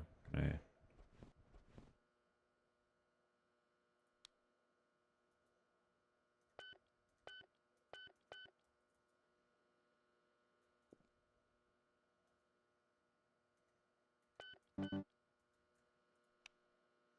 6 digits.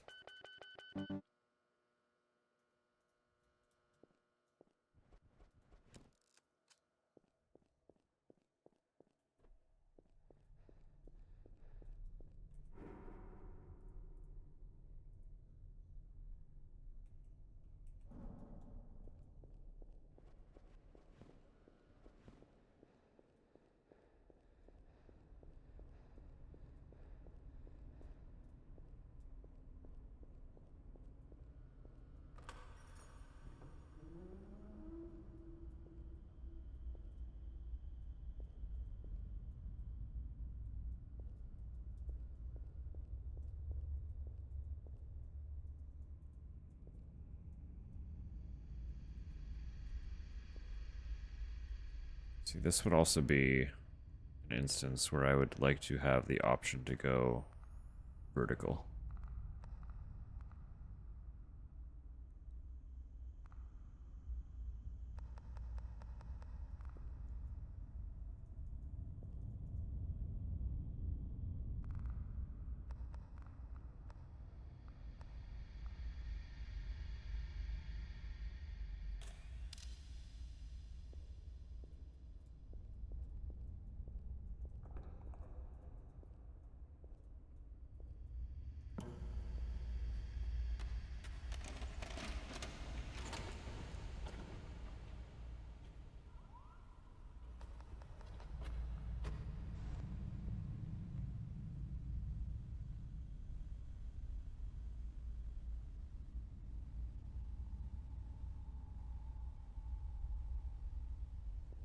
What does that mean? Sneezing the ads really quick.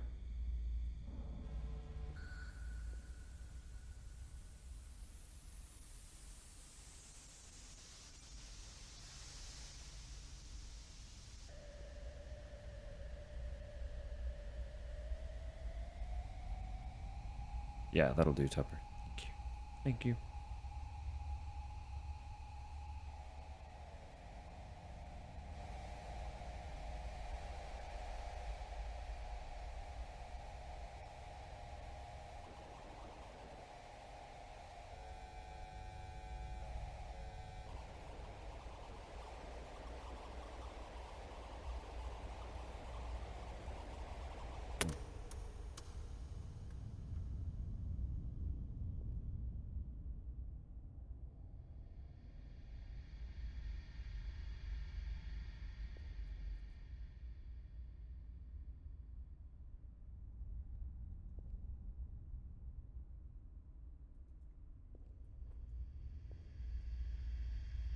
They're all 92 to 2009.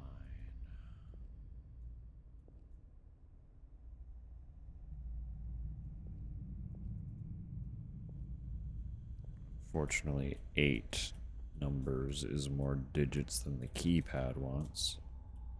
I don't think that's a hint. Keypad.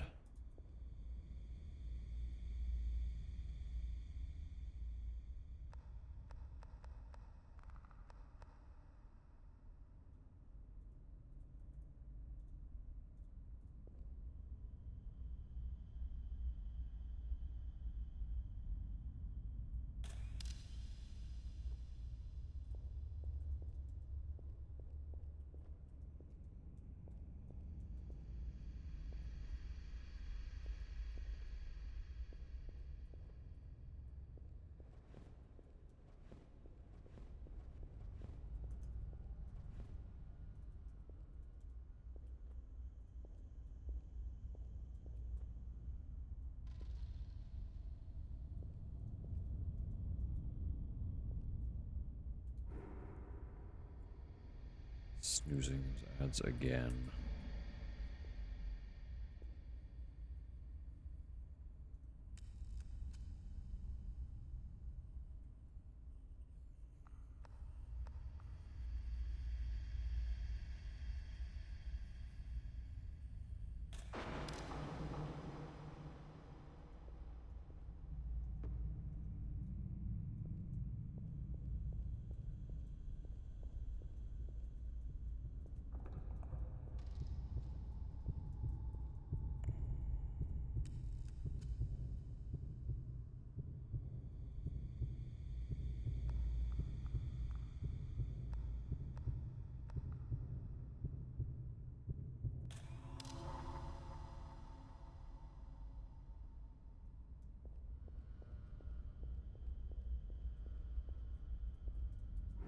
Still missing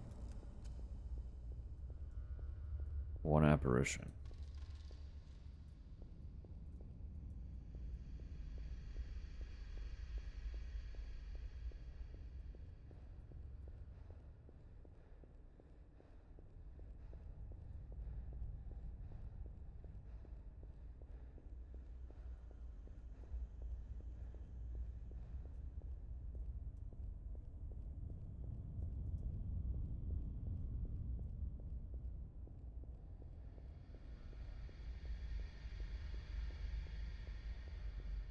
I never took the photo of this one.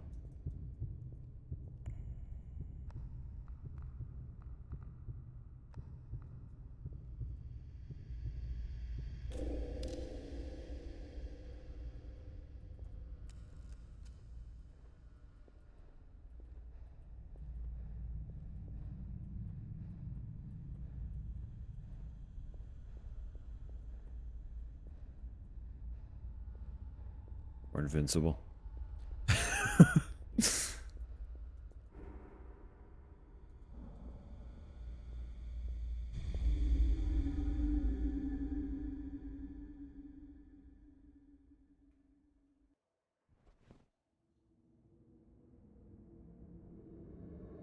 Metro. Right. Before we proceed with the metro,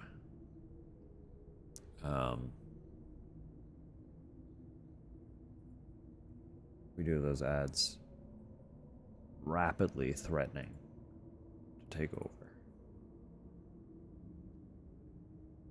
So we're gonna chill for a sec. Because when Tupper gets home, there will be ice cream. And I would like to eat my ice cream in peace. With no stress, no pressure. So, you know.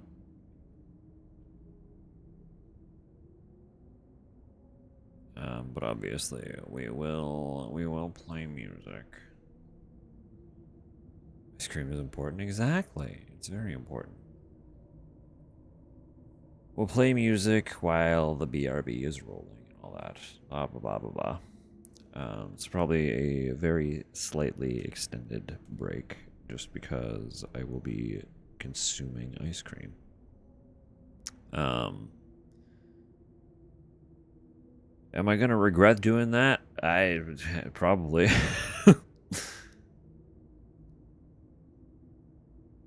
But you know, that's fine. That's fine. Because it'll be tasty. It'll be tasty and nice. Ooh, one sec. Is that already on? Pull up another game. There's a survival horror I've been keeping an eye on.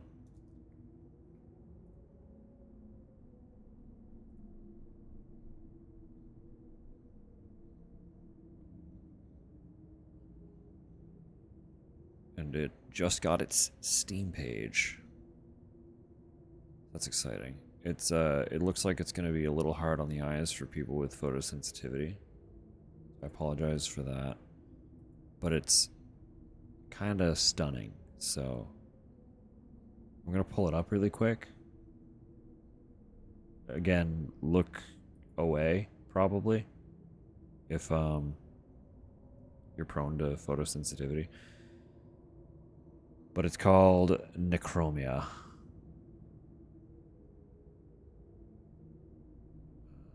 I think that's it. Yeah. Let's watch this trailer together, shall we?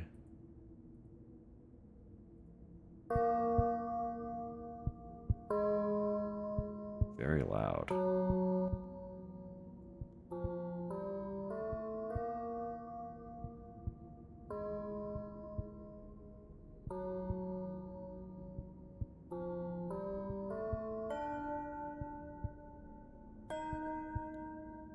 Right?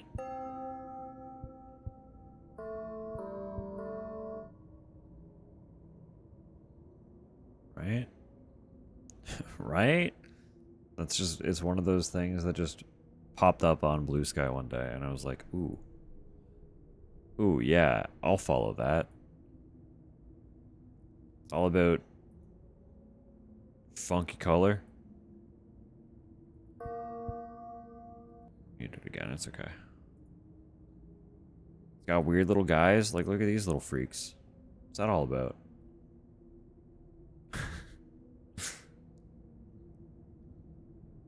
I don't know. I know very little. It seems like a fairly fresh project, so I don't know when it'll come out, but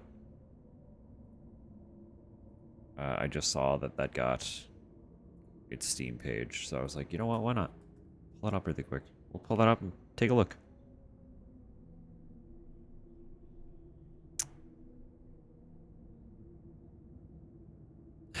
Very Dario on my Argentina. Argento.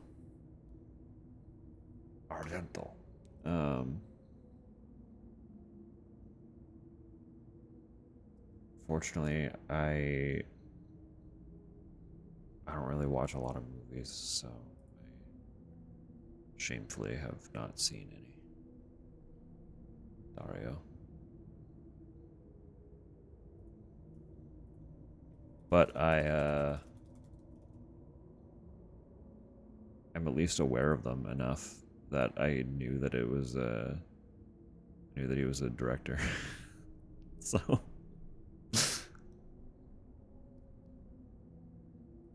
I got that going, right?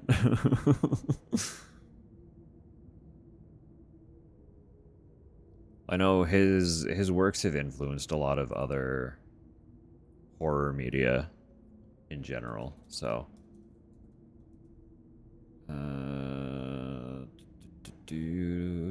trying to look up what his works are. Yeah, that's the one. Suspiria gets credited a lot for being an influence on folks' horror projects. So, thank you, Topper.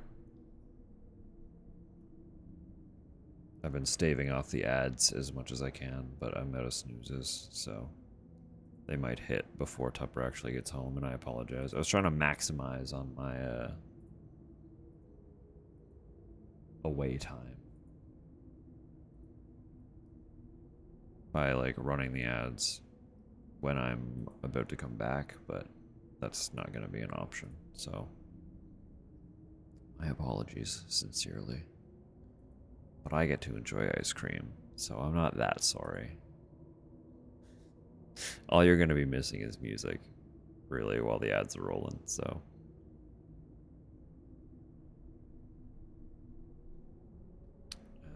Let me then, really quick, throw on the BRB, throw on some music, have a piss, and eat my ice cream. Alright? Alright. Once ice cream is in hand, I will try to be quick with it, so that I can come back and take more funky photos.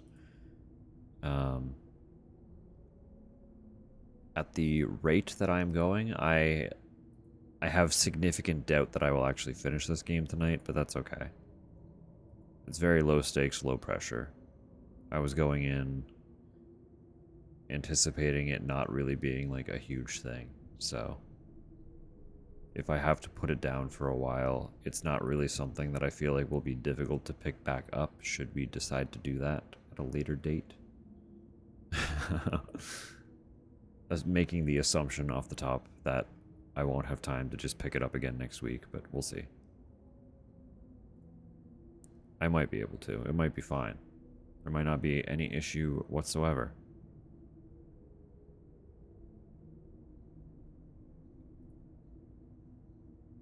There are 18 hidden achievements. My goodness. But the rarest achievement is taking 1,000 photos. We.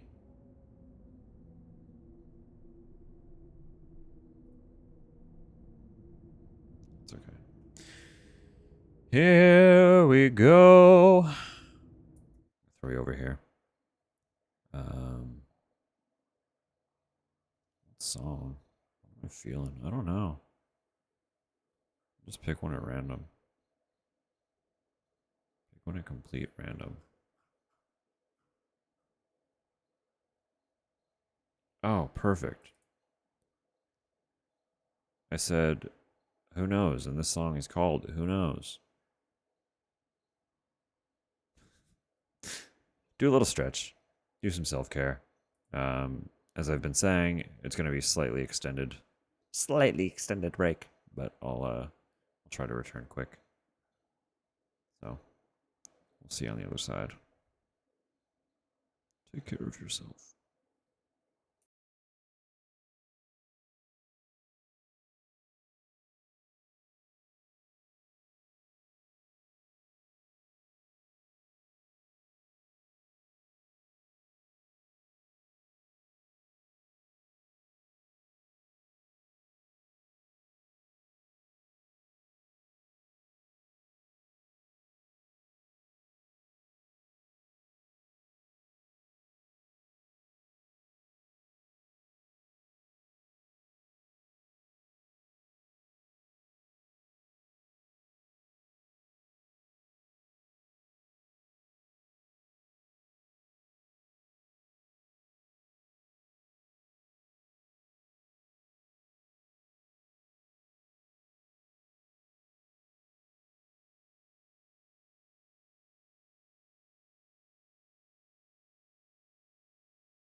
Hi. I still have literally all of my ice cream to consume, but I'm here.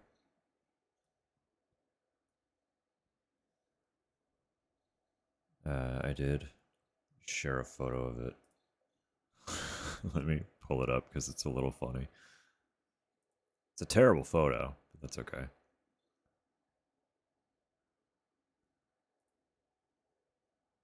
Because my idea was I love a little waffle cone, right? You can get waffle cone as like a bowl. Get a waffle bowl. So my thought process was, well, if they don't have waffle bowls at this particular ice cream spot, can I just have a cone on the side? Because I don't like eating out of an ice cream cone. It adds pressure to consuming it quickly because it's fucking melting and getting everywhere. I was like, no, I don't want that. So I got just the bowl and a cone on the side, and not thinking about the fact that Tupper had to transport it. uh, she did the logical thing and combined them, but just walks in with this my ice cream with a like a little wizard hat, and I'm like, oh, you know, you're right. I don't know what I was expecting. It wasn't this, but it makes the most sense. So ice gnome, very good. So yeah, that's that was my ice cream, but I have since crushed it up into a bowl. 1 hour, I just have it. I crushed the cone into it because that's how I like to eat ice cream. I like the little crunchy bits. So, you know, I'm gonna hide because I don't want to be perceived while I'm eating the ice cream. But I'm here hanging out, so um, sorry for the extended intermission. But you know, I don't get ice cream very often.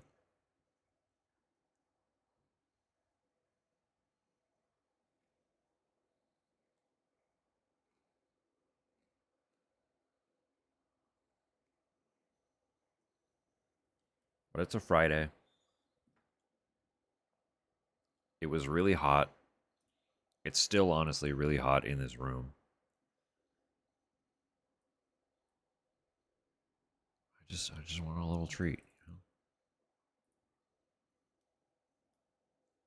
Last time we were out at our favorite little sushi buffet, one of the things that you can get off the dessert menus is just like a little scoop of ice cream.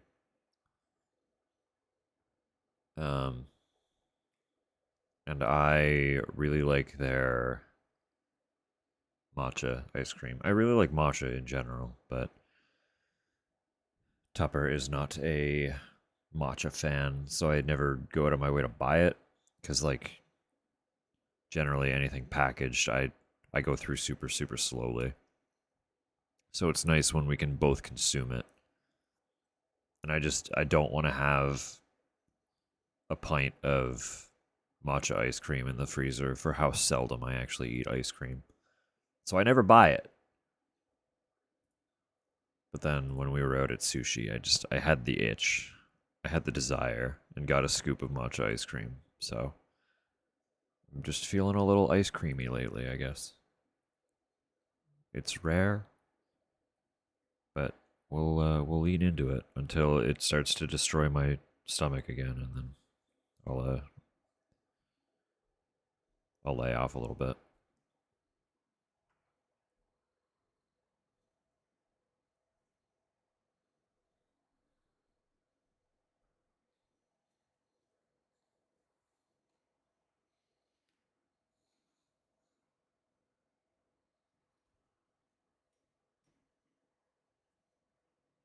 Yeah, dude. It was straight sunlight all evening, and the sun comes right in our window.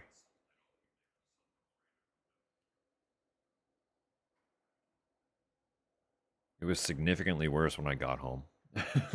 It's cooled down quite a bit.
God, I have been thinking a lot about Death Stranding. This fucking song is just reminding me.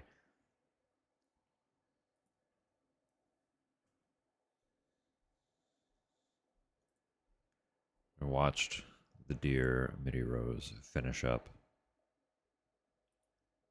her playthrough. That was just yesterday, wasn't it? Oh my god. Oh my god. What is time?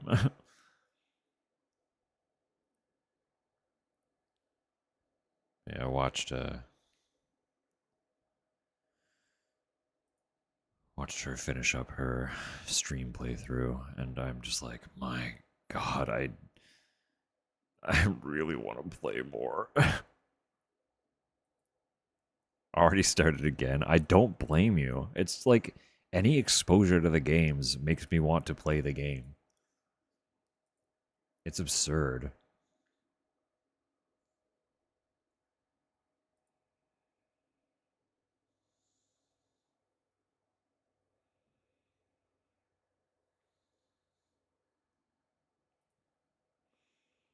Maybe I'll try to find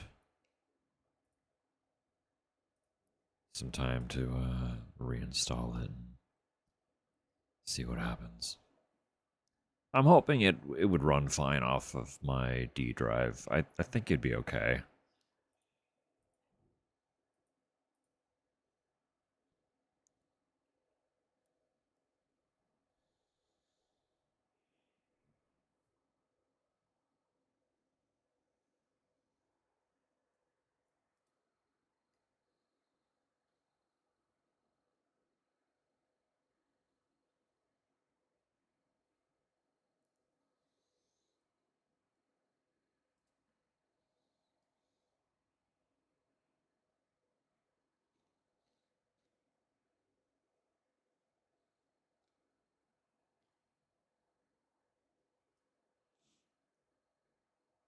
Tupper and I are actually talking about sitting down at some point, doing a watch of the cutscenes. It's like people do super cuts of games like that, where they'll compile the cutscenes into what they call like a cutscene movie. Because you finished up Rose, and Tupper was like, I love these games, but I honestly still kind of have no idea what's going on. And I was like, well, like I can answer questions, and she's like, I don't know what questions to ask. I would like to just like watch the cutscenes fully attentive sometime.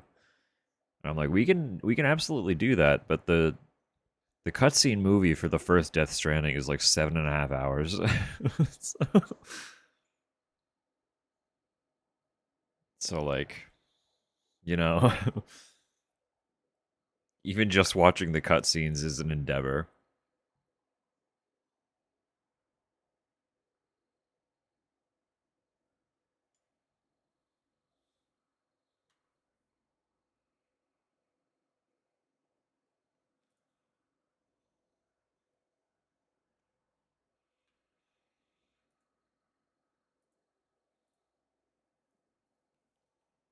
It is so long, yeah. But also, it's like even just focusing on like story, the game is like 45 hours long, right? It's also it's a Hideo Kojima game. So it shouldn't be too surprising that 7 of those 45 hours is cutscene.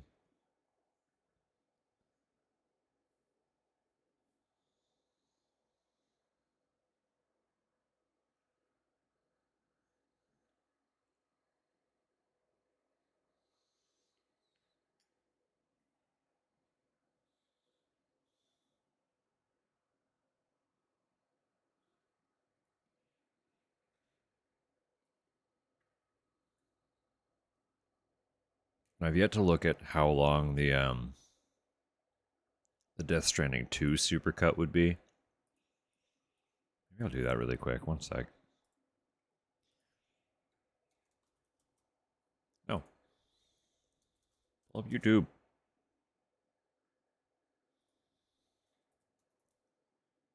Death Good Stranding morning, Sam. 2. Good morning, Cruel. I hope you're well. Cutscene movie. I'll get that hydrate. One sec. Pop over here just to prove I'm doing it. I'm still eating my ice cream. It's 2 scoops is more than I usually get. So it's quite a bit of ice cream.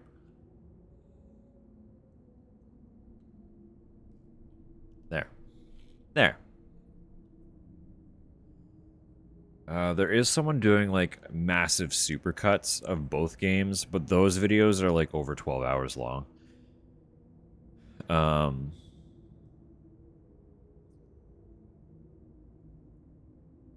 I'm seeing one game movie all cutscene video that's 6.5 hours, and one that's like 9 hour 40 minute. So I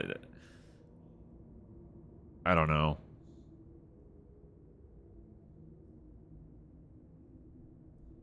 Already heading to sleep. That's so fair. I know it's late over there. Have a lovely, lovely night. Sweet dreams your way.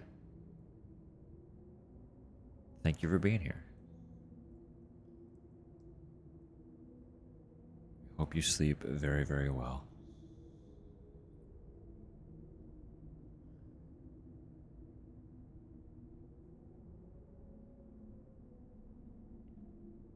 Yeah, it's fluctuating a bit. We're gonna have to find a video that's like well received. I'm not sure which one's gonna make for like a better movie style experience, because I feel like no matter what, you're gonna lose context if you're only seeing cutscenes. So I know some of the additional time is definitely coming from people finding ways to add context. I just don't know what that looks like. So we'll explore the options when we actually sit down to watch. But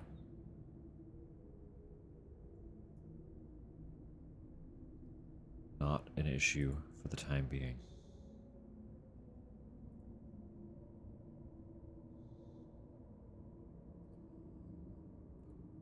Oh,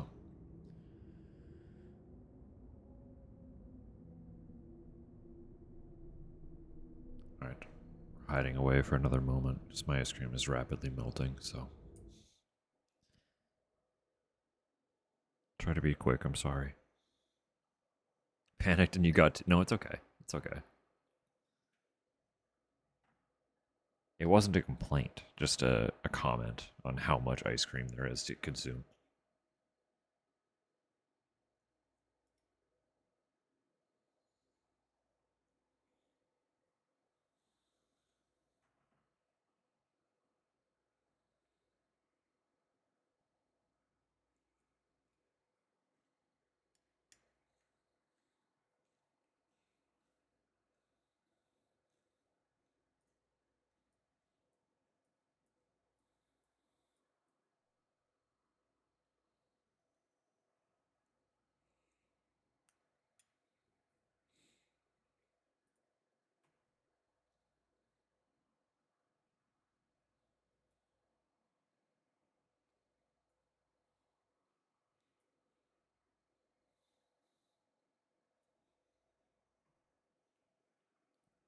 literal banger of a song.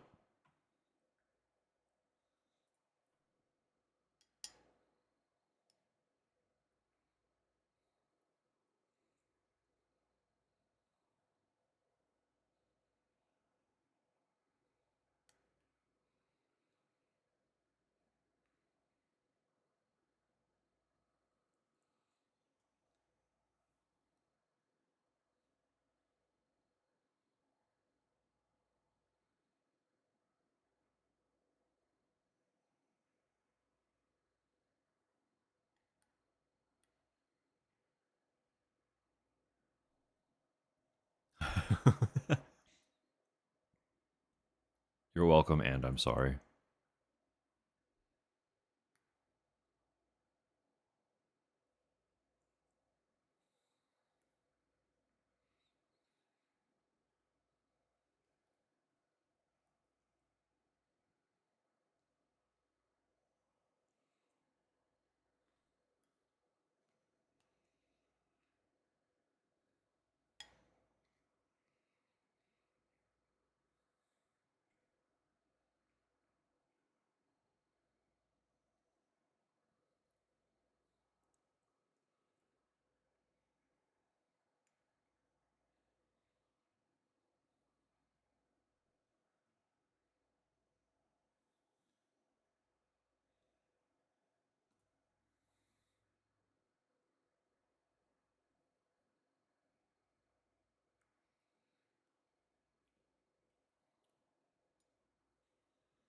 I'd honestly be afraid to go back and play the second one again.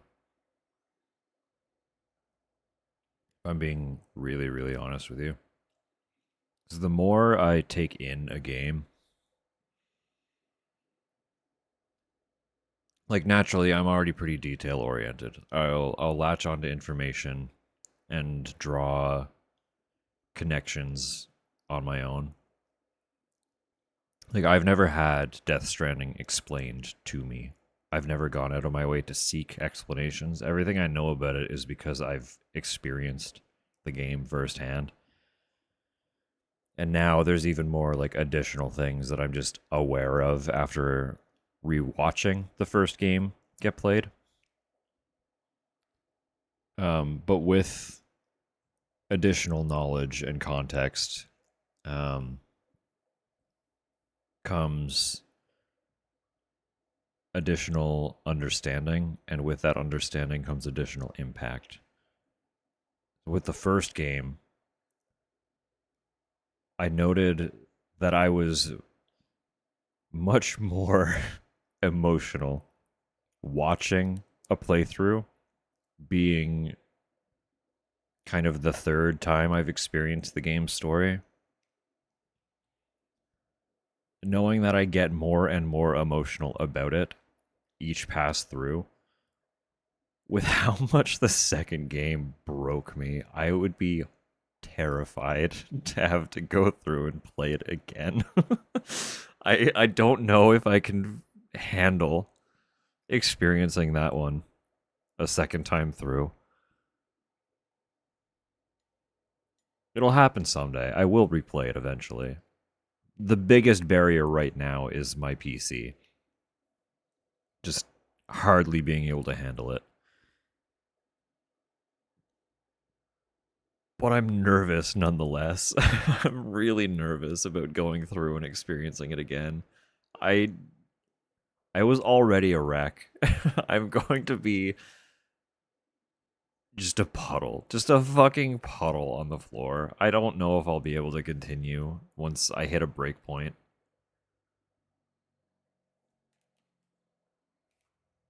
That game had me in fucking shambles. I would not have anticipated crying that much on camera.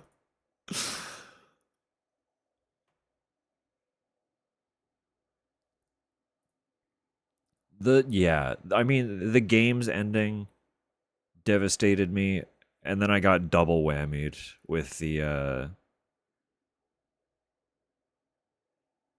honoring of Ryan at the very, very end. I was already I was already in a very fragile state, and that that was too much. That was too much for me. Went right through all shields. All shields were already down. They had been broken. There was nothing left to stop it.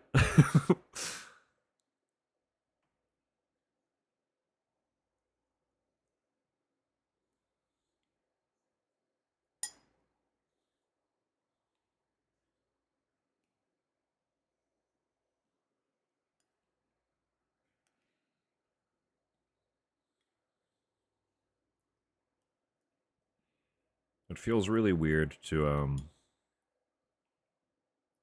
experience that level of grief and mourning for a person that I had never met and would likely never have met in my lifetime anyway.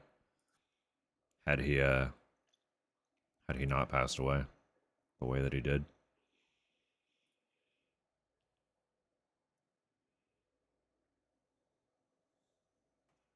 A very strange experience.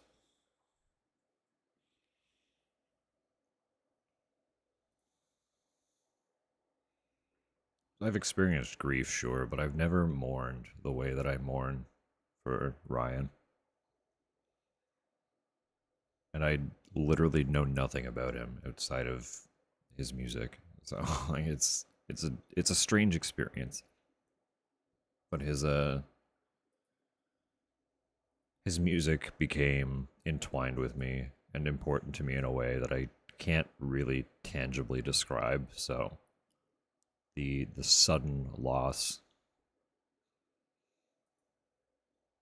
was a difficult one to palate.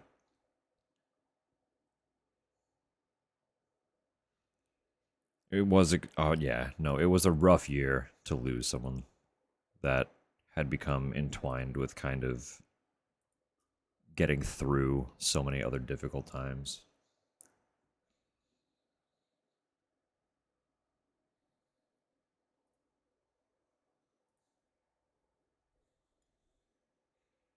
His music specifically got me through a lot of really, really difficult periods.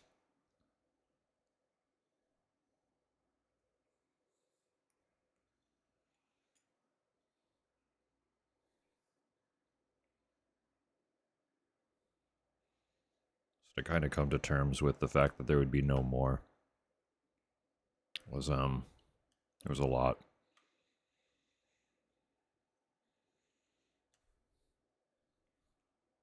I knew there would be one more album because he had already recorded all of his parts, but at that point in time, it was a long ways out. Because the gentleman who produces the albums was also a very, very good friend of Ryan's. So when he initially received the recordings, he did his first listen shortly after Ryan's passing, and he was incapable of going back to them for over a year. He just couldn't bring himself to even try. So we knew that the final album would be a while away. But he did it. He got through it, and the album is devastating for a multitude of reasons to to listen to. It's really good, but oh my god, it's a hard one.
I think I've eaten as much of this as I physically can.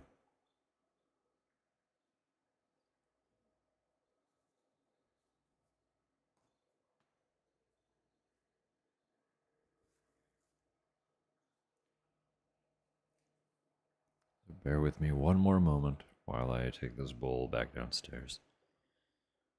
And then we'll continue the silly little photo game. Sorry that this one's kind of just been a lot more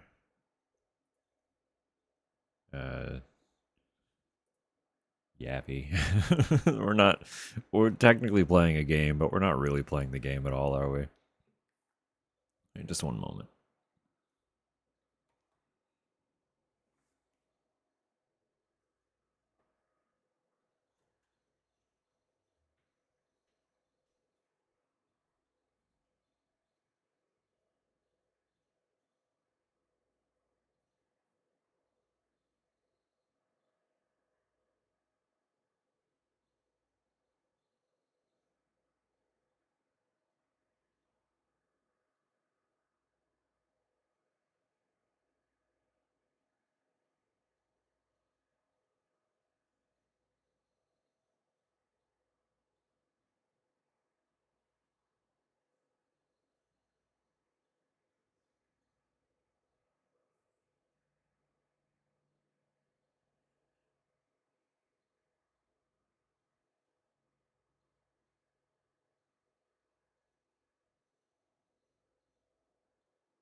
All right. We've spent enough time doing nothing but talk, right?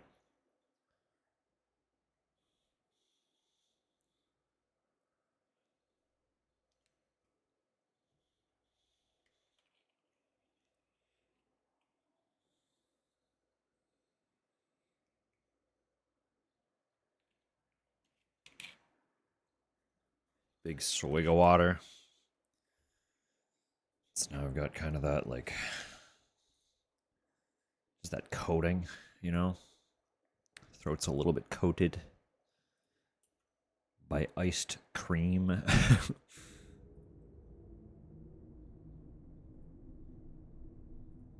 Okay, so we're in a new zone. We're in the metro. 3 secrets again. 9 ghoulies to spot once more.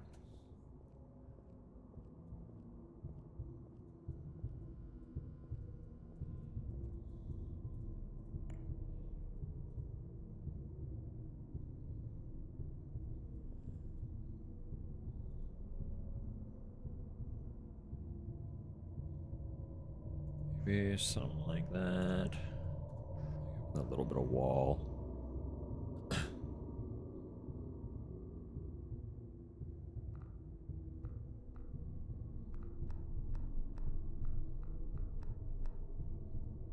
Forgotten.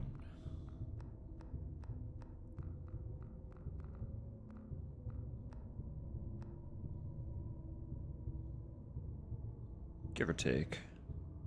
Give or take.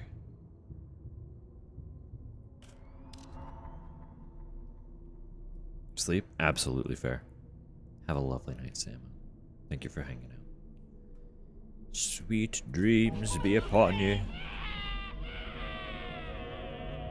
No, it's fair. It's fair and valid, I understand.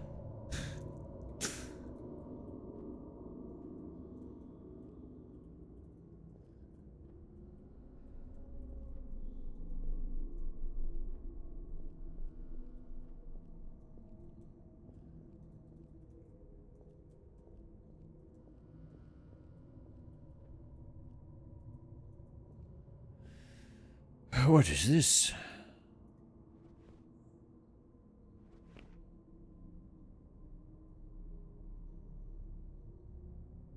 Okay.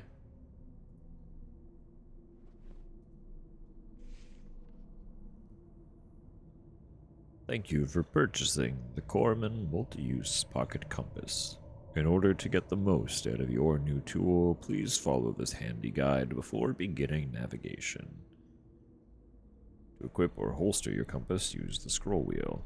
Follow the direction on the compass needle to find the nearest photo anomaly. I see. It's a cheat. It's a cheat. Once all necessary photo anomalies have been captured, the compass needle will point towards the exit.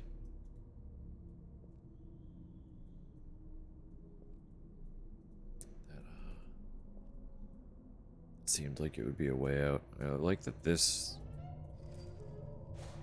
the garbage bin kind of looks like a little dude poking his head out.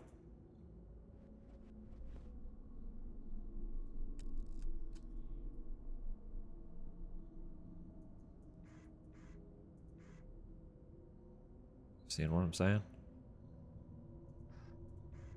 Like a little blob guy. These two eyes just staring you down.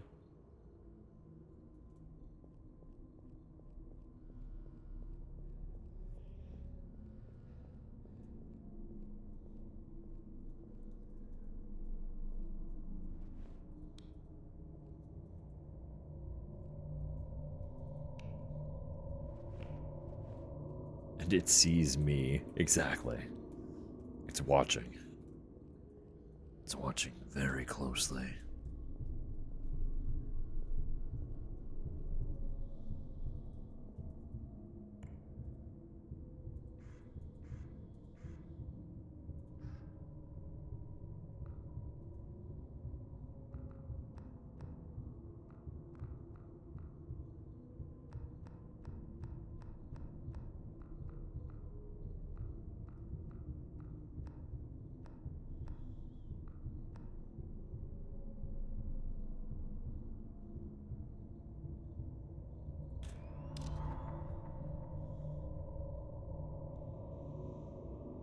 You want to pet it? Don't we all?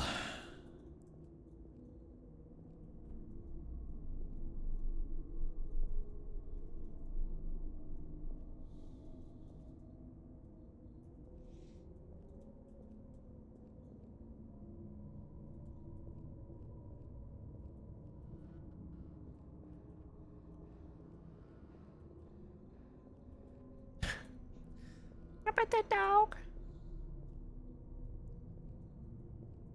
I pet that dog. I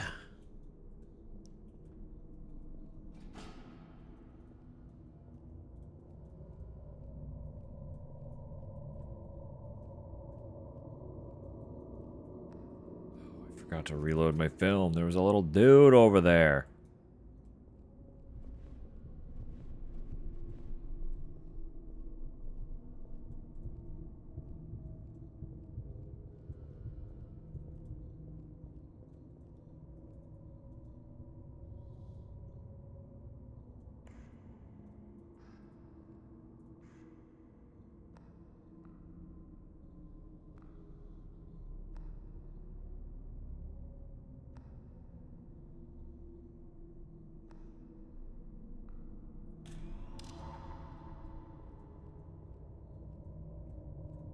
Another one right there. Okay. They're everywhere. It was a large day. Yeah, it was.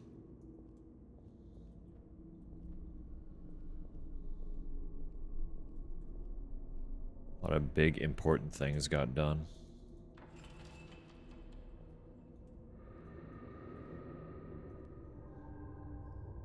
Broken camera filter. That entail? Yeah, that would should have expected that one, huh?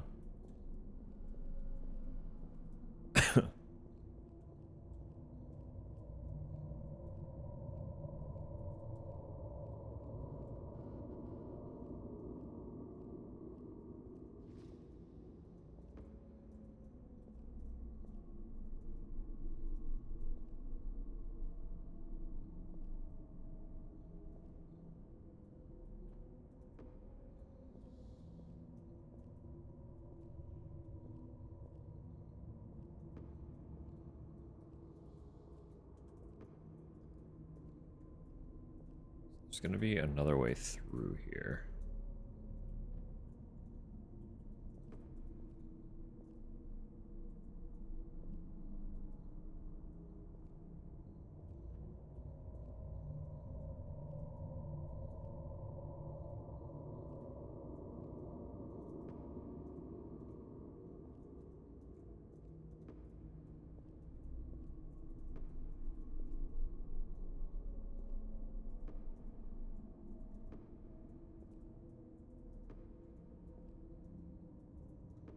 I want for nothing more than to go through the wall.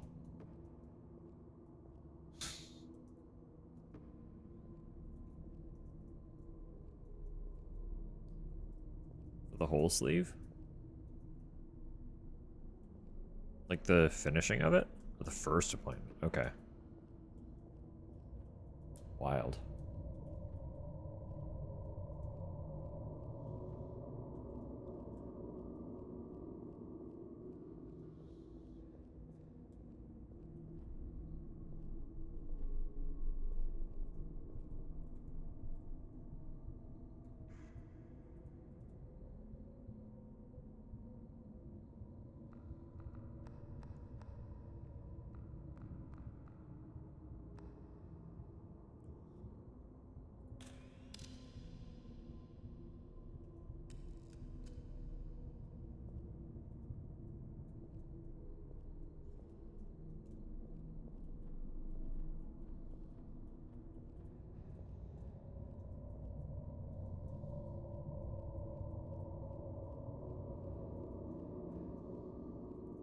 Your design here.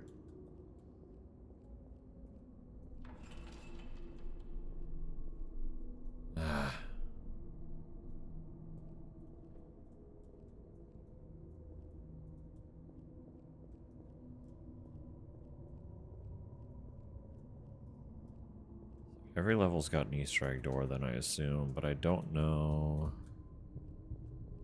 how to even begin.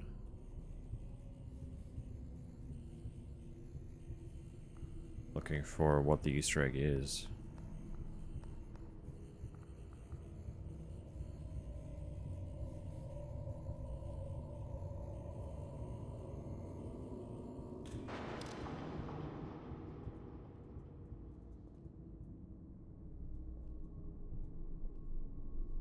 Or what the code is, rather, not the Easter egg itself.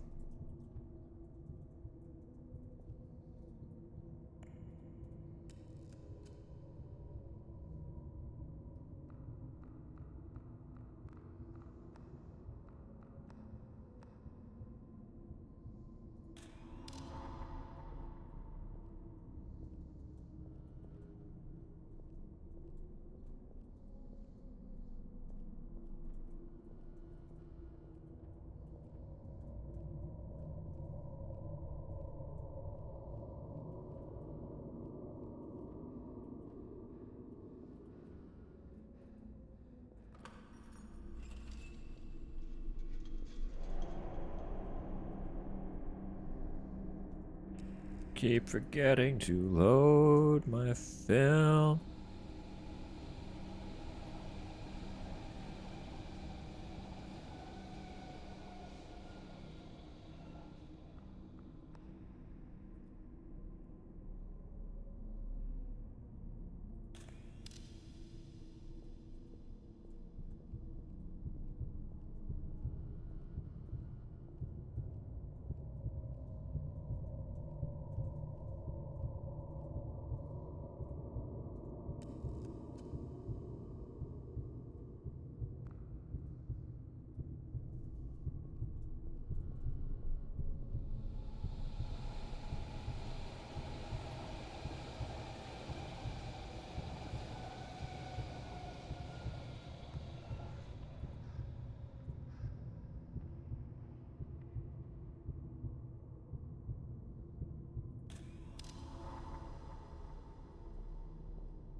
Hide each number somewhere.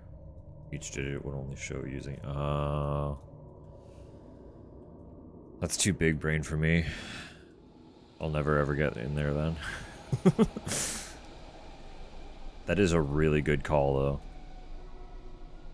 Television camera filter. An evil person? No, no.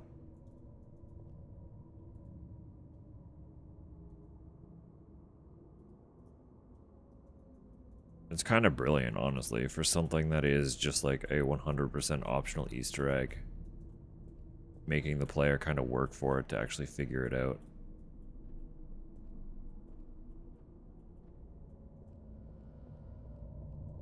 It's quite good.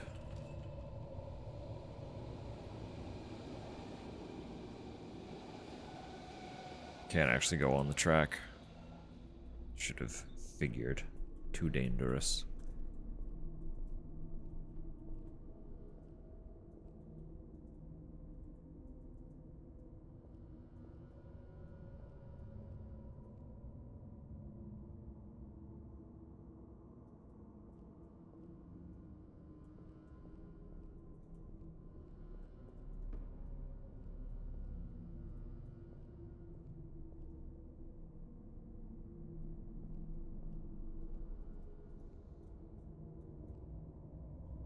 Oh no, I turned it. Now it's rotating.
Never gonna remember. Actually, load my film.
Good now? Absolutely.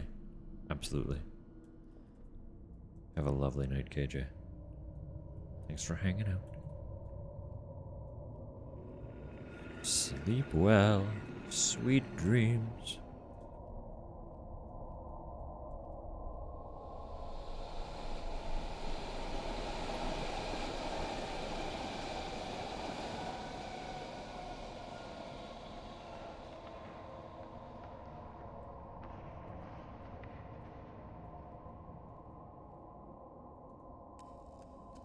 God, how do I forget every single time?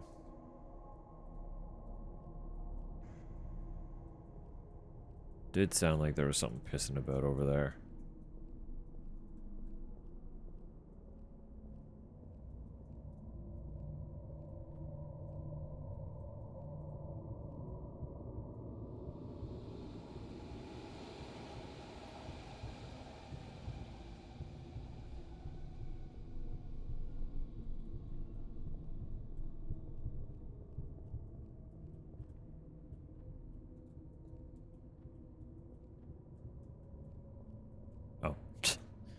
You know what? That's fair. Obviously, those ads are going to hit.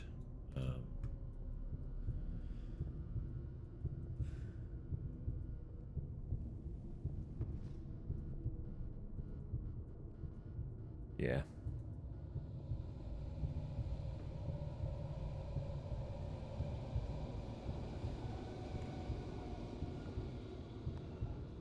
I'll just keep running around looking for stuff. Try not to actually progress till they're done, but get a feel for everything.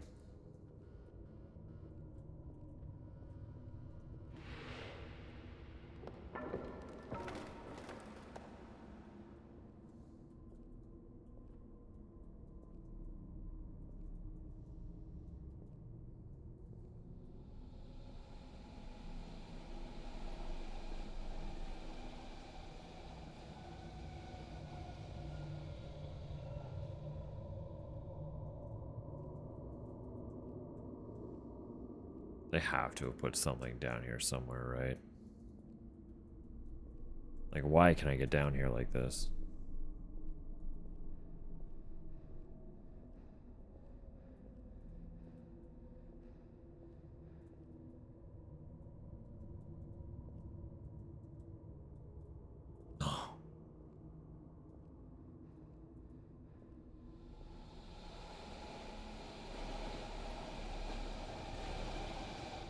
Oh, but they block it.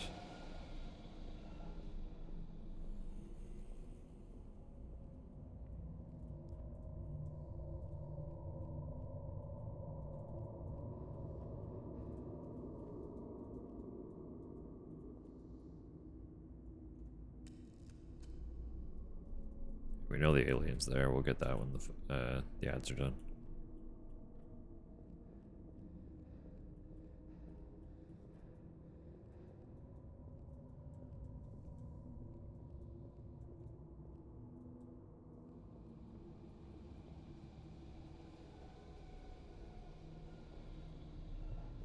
Got another dude.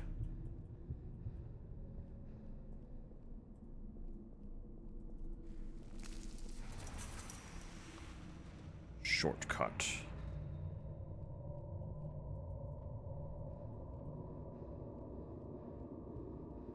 Oh, that's the last. Okay.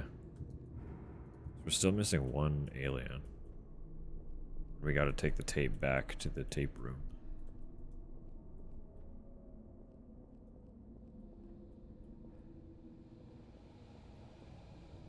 I guess we could see if we can find that last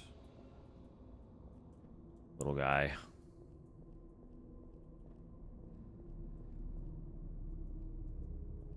This feels like probably where it would be hiding, huh? Oh, this is, okay. Right, so this gate just doesn't open, period. That's how you get out. Heard.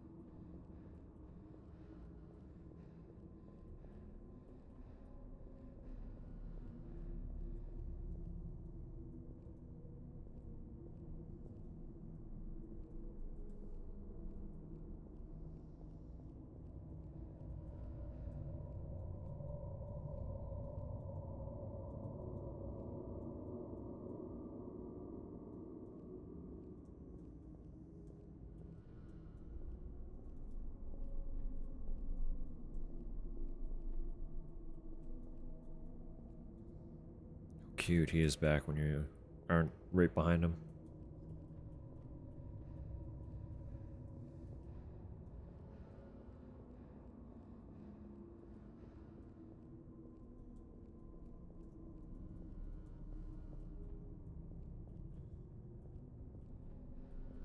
So we found, yeah, first alien was here.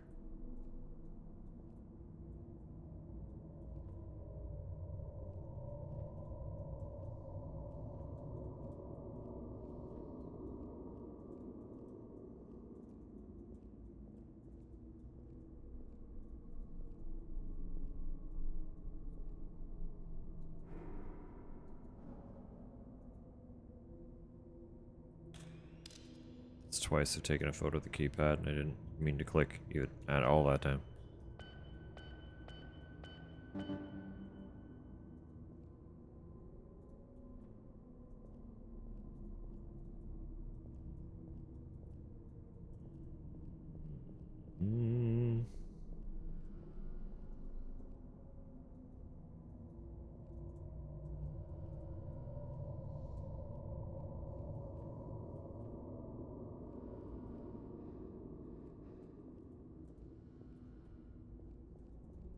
Ah. Hey, dude.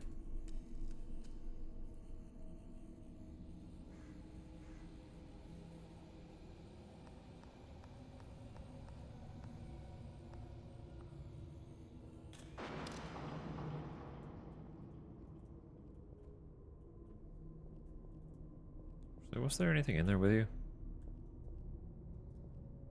Besides the garbage bags? No.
Your call cannot be completed at this time.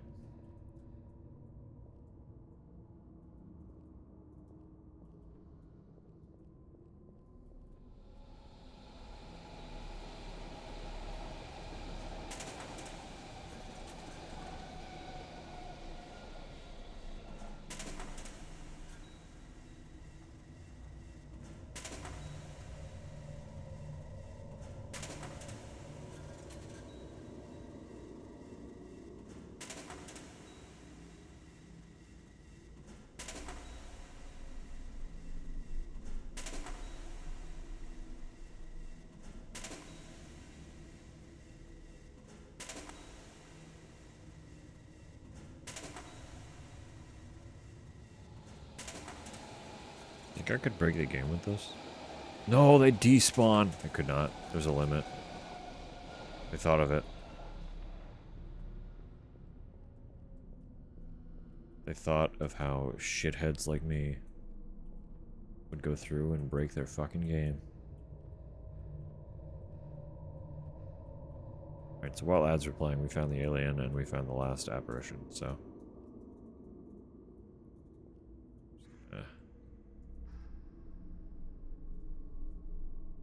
Square up as best as possible.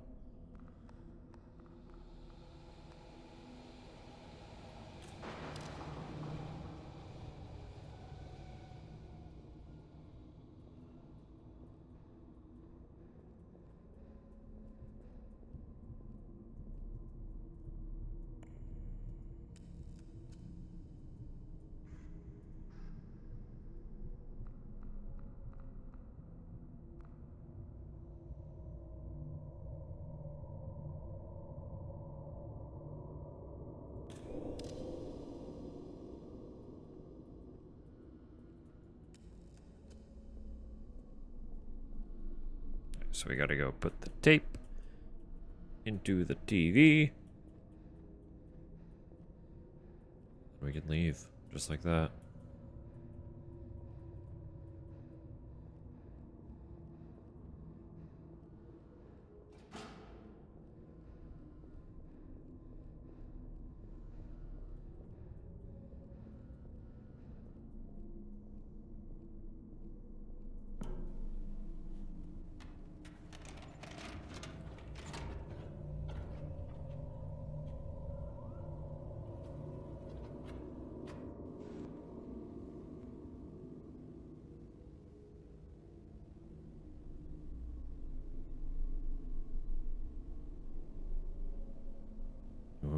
whole face appearing.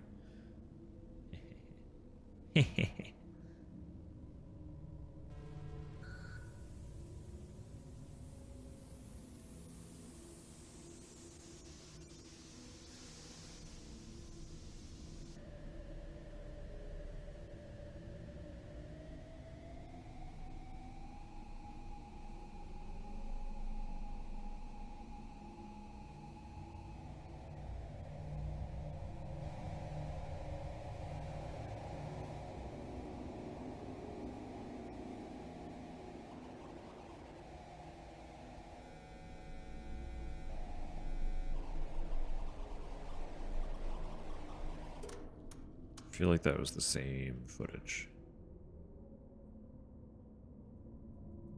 Which is fair.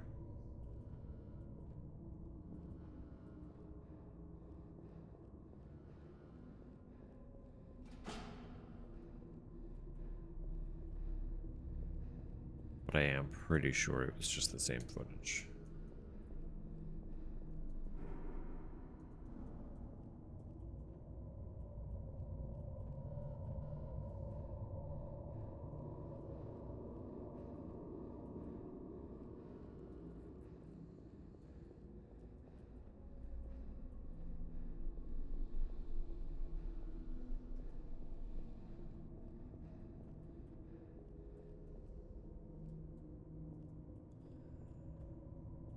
So I might go through, do the prologue again, because I'm pretty sure there was a tape there. I just didn't know that at the time. I had no context. So. Ooh. 14 in the airport. Okay. I don't think we're going to do that right now. Because I am honestly actually quite tired. But I want to do the prologue.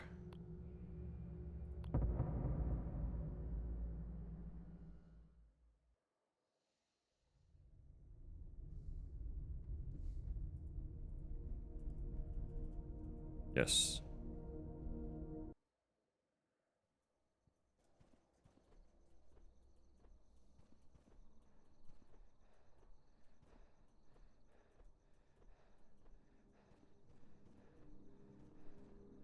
Because there's the tape symbol there, and it gets all whoosh whoosh whoosh.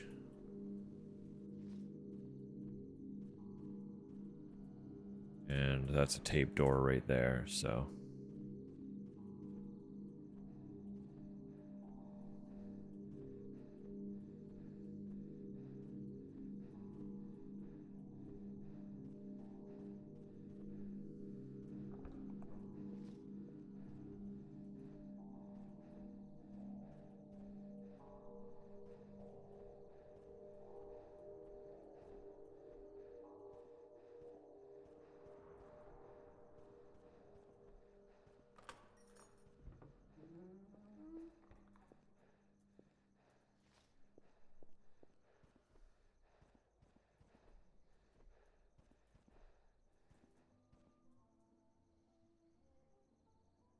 Great food, amazing coffee.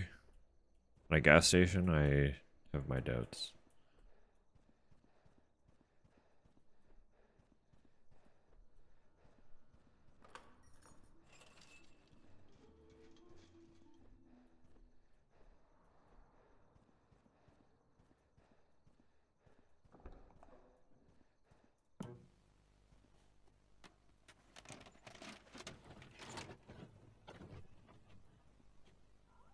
Like this one's just a fucking TV on a crate.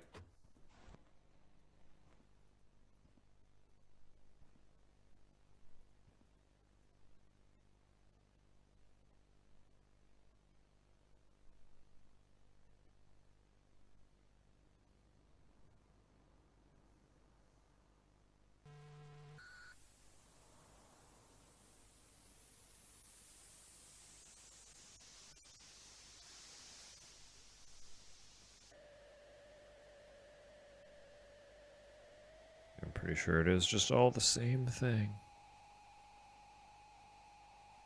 You know, that's fair. It's very fair.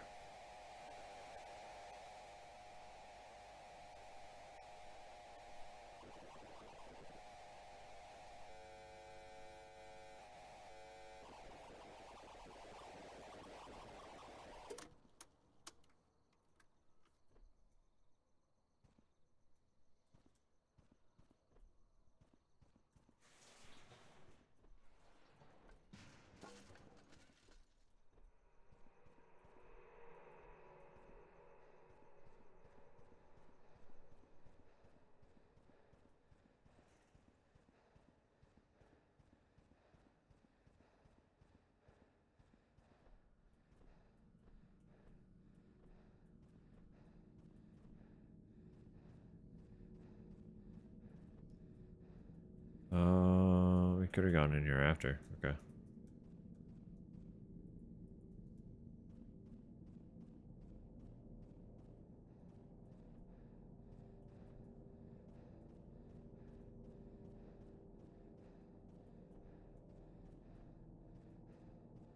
No aliens, since we can't photograph them.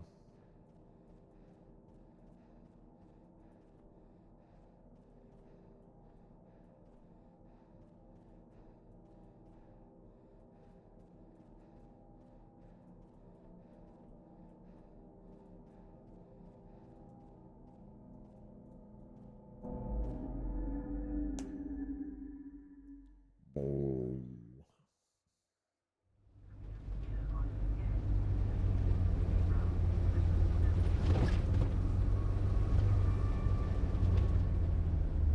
Can't skip this.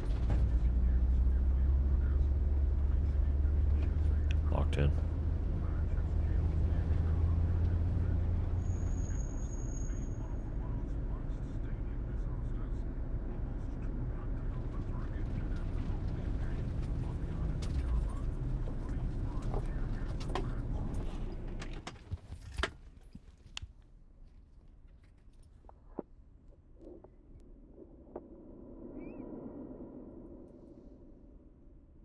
I forgot you fucking did that. Don't smear your lens.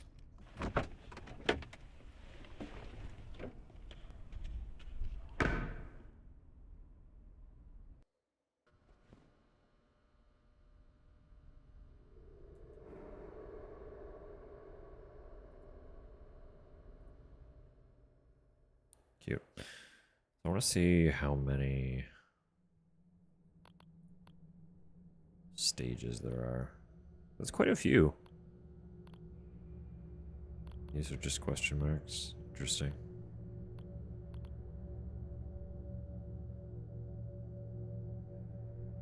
Interesting.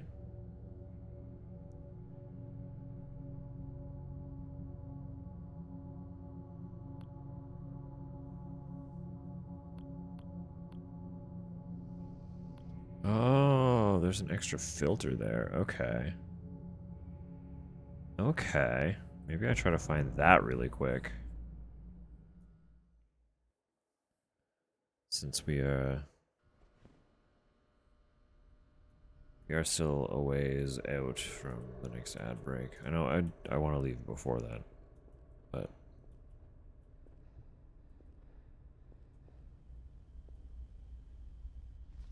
it's just the tape.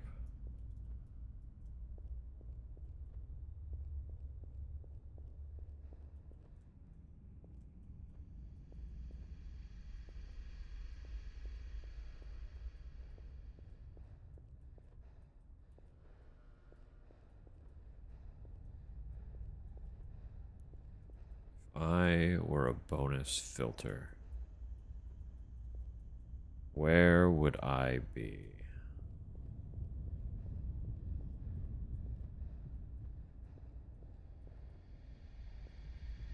I don't know. Good morning, Sam.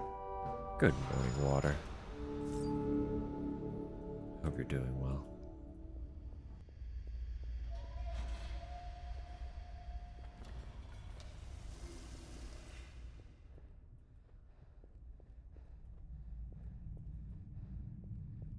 Gonna catch the ghoulies here and like sprinting by.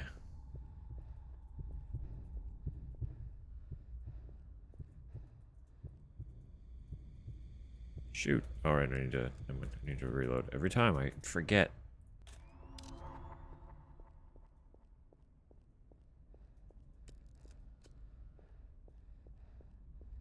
What was up here? This was an alien.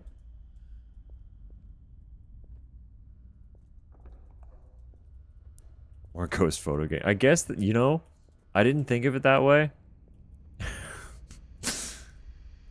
You're extremely correct.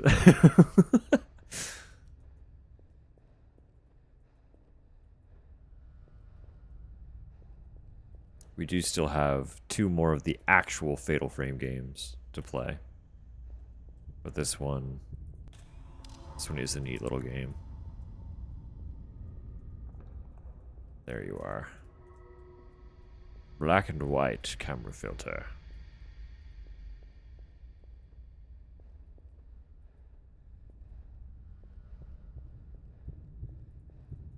No, I was vaguely aware of it. Mostly because I'm aware of the developer.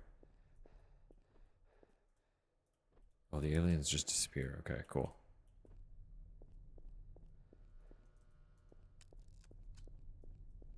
Always appreciate a parking garage full of spray paint. It would be inaccurate if it wasn't, right?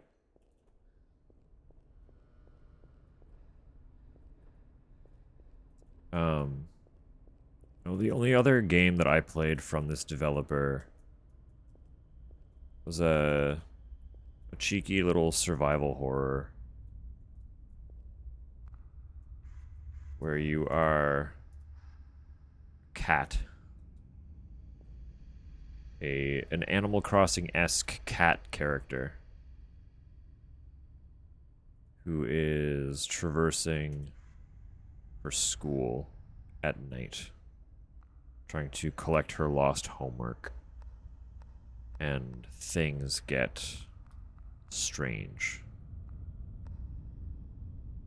So I'm mostly familiar with the developer through that game. That one was called Late Homework, and it's also very good.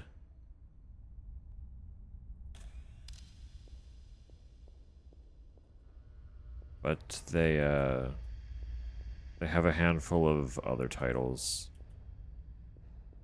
that also seem very appealing, and this was one of them.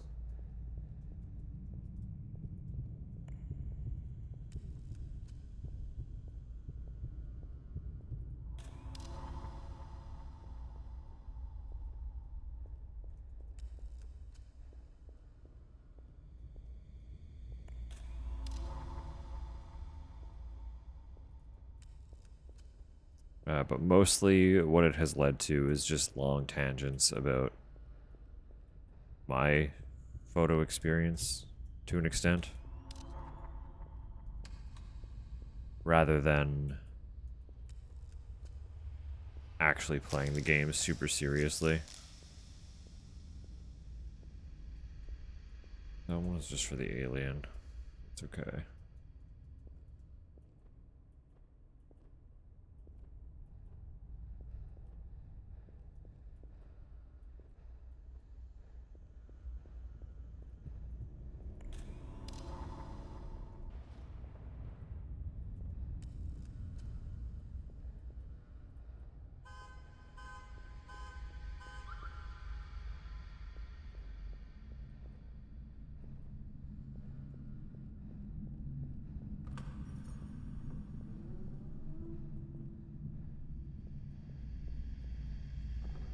Don't.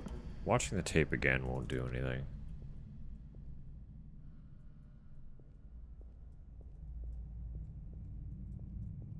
I don't remember where the last apparition was.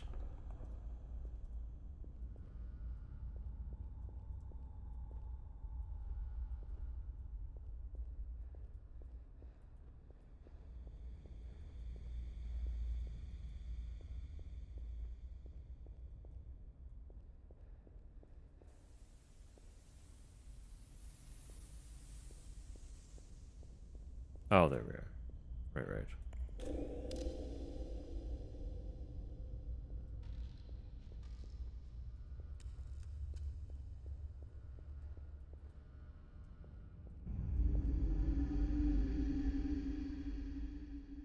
Maybe if it doesn't spoil what the passwords are, maybe I'll go through, see if I can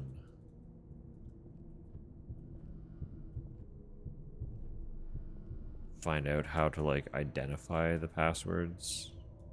Get a little clue for that. I have a second compass. No.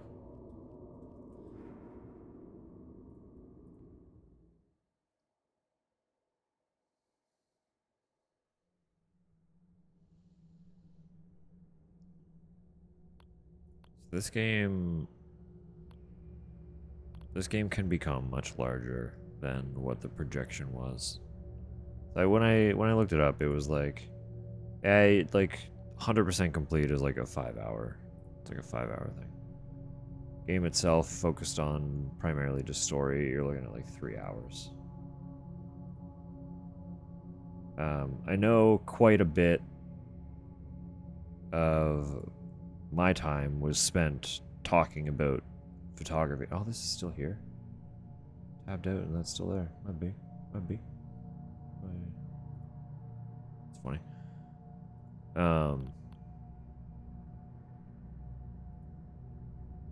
Yeah, most of my time was spent talking about photography and eating ice cream rather than actually playing the game. But if you cut out like an hour and a half, we still are not even close to finishing it within 3 hours, I think. So there's more of this to play. Could be a fun one to return to if we're just looking for something to do. Maybe I'll like keep slowly chipping away at it if I have time for streaming next week. Because next week is still very up in the air. I don't know what it's going to look like. Yeah.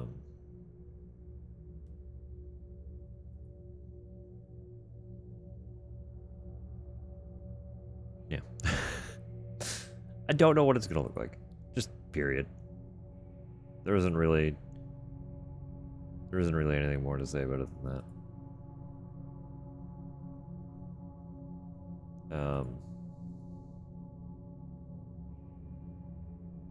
We have a chill game. Cause it would be so easy if I do have to set this down for fuck, I mean, if we're able to resume streaming after getting everything moved pretty much immediately, there are just other plans. So this would probably be set down for like a couple months at least.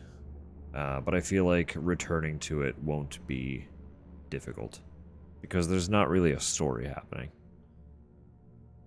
There are just levels. There are just stages to navigate through. And that's simple enough, I think. Simple enough to just pick up and go, right? Navigate as we're back to it.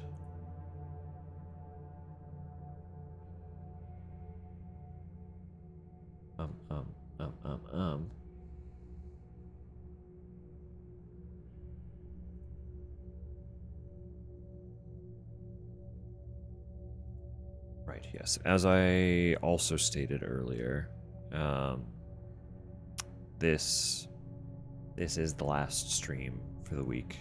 This week. Because tomorrow is going to be busy. We're occupied in the morning. We're occupied in the afternoon, evening. We're just busy. So, unsure about Parade? Why 4? Just just really tired. Okay, we'll discuss that. Fair enough. Fair enough.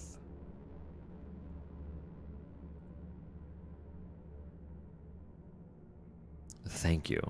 We are quite excited. I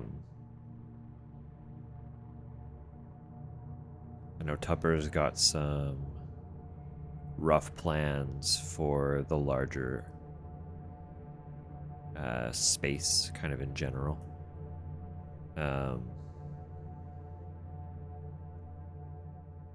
very eager to get in and kind of figure out what the fuck my office is gonna become. Because the only time I've had my own space that was literally just mine was when I lived at home with Mum, and it was my bedroom. But I was not of mind to do much with it. And I don't know how much flexibility I would have had to do anything with it had I been in the mindset to try. So this is kind of literally going to be the first time where I have like full control over a space 100%.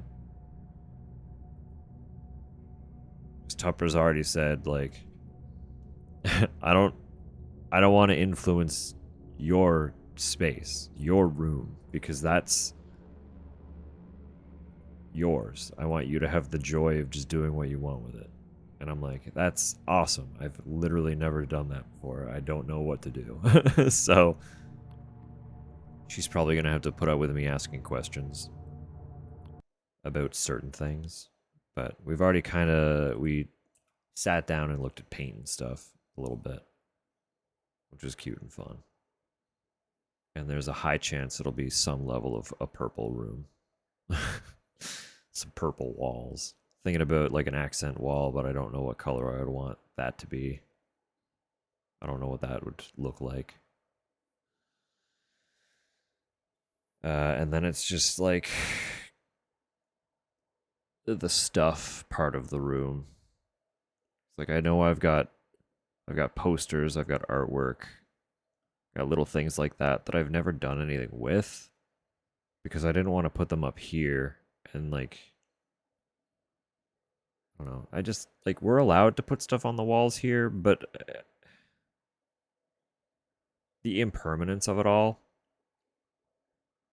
where it's not my wall, it's the wall that I sleep within, right? Like does that distinction make sense, right? There's a perpetual feeling of despite living here, it's not our space necessarily. So even though we've been here for 8 years, there's still that mental barrier of actually going out of my way to do anything with it. So renting is a whole thing. And honestly, like it's been fine. There's nothing wrong with this place. For the most part, the owners it's largely been a non-issue.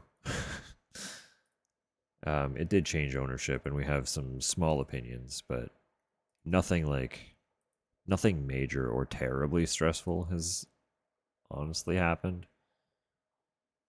Mostly, we're just excited to get away from the neighbors. The neighbors are largely fine as well, but like I don't want to. I say it all the time. This wall right here, this one, like this wall, bedroom on the other side of it. Probably in the exact same shape that our bedroom is. So basically, like this space that I'm in is like a teeny little nook, right? So like our room is a box, and then on this corner of it, there's an extra little like boop, right? Because if you were to take out the wall that's behind my computer, you'd fall into our stairwell. Like our staircase is right there. And the neighbor's unit is essentially a mirror of that. So their stairs are beside our stairs, but that means they also have this teeny little nook space in their bedroom, which means that they are just on the other side of this wall. And I don't know how their room is set up. For all I know, their bed's in this nook. And then I'm here at like midnight just yelling at a game. So I don't know. I don't know how their room's set up. So I don't actually know what is on the other side of the wall besides that's a bedroom. Um so it's kind of a perpetual stress in the back of my mind. And that won't be the case anymore, which is exciting. I can just have a room that I will find a way to sound dampen. Um, so that if I do happen to get a little bit louder, because that will become an option. I know I've said it already as well. I probably won't regularly get loud because that's just not how I like. This is my normal speaking voice. This is how I talk to people, unless the room is louder and I have to project more. Um, this is just how I talk. So volume won't really change, but I'll have the option to get a little more boisterous from time to time, if you will. Um, so I'll make sure that I have some nice acoustic padding around the room to both dampen the sound that might try to exit the space, but also cut back on any echo, because I know how echoey rooms can get, and I like things to sound crisp and well taken care of. So,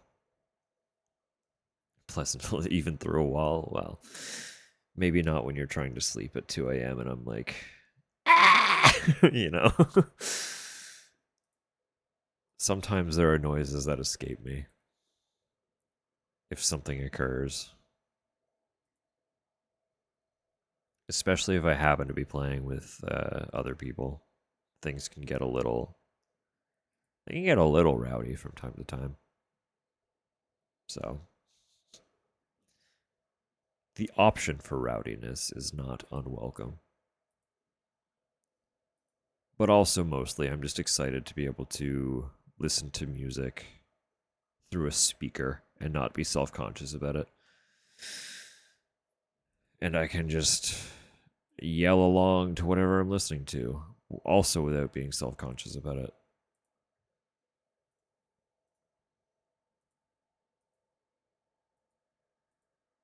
So,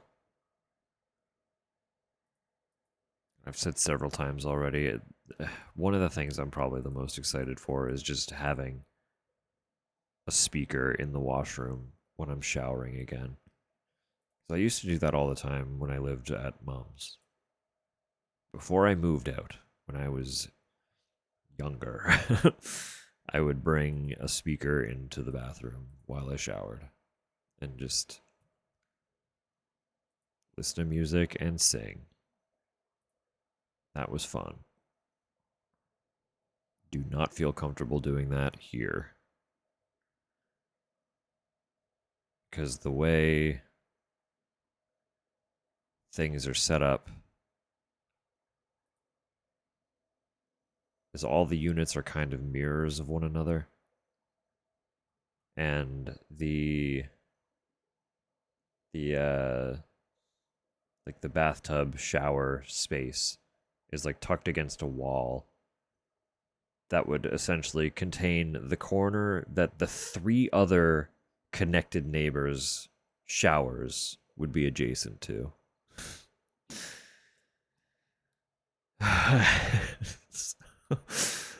So if I got loud in the shower, that's potentially three other neighbors' showers the sound could be coming through.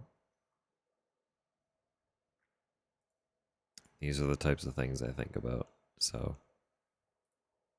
Think about it quite a lot. But I won't have to anymore. Topper's gonna just have to deal with the music. Or tell me to shut up. See, if she tells me to shut up, that's okay. It doesn't hit the same way that like a neighbor coming around to tell you to shut up would, if that ever happened. So I'm not as worried about it. If she were ever like, please, I just need some quiet to focus, I would be like, heard, I understand, I got you. I feel like the neighbors would be a little less civil about it, unfortunately. So,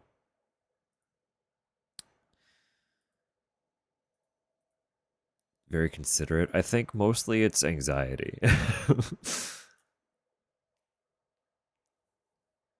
Like, part of it is being concerned about bothering people in the sense that I don't want them to be bothered.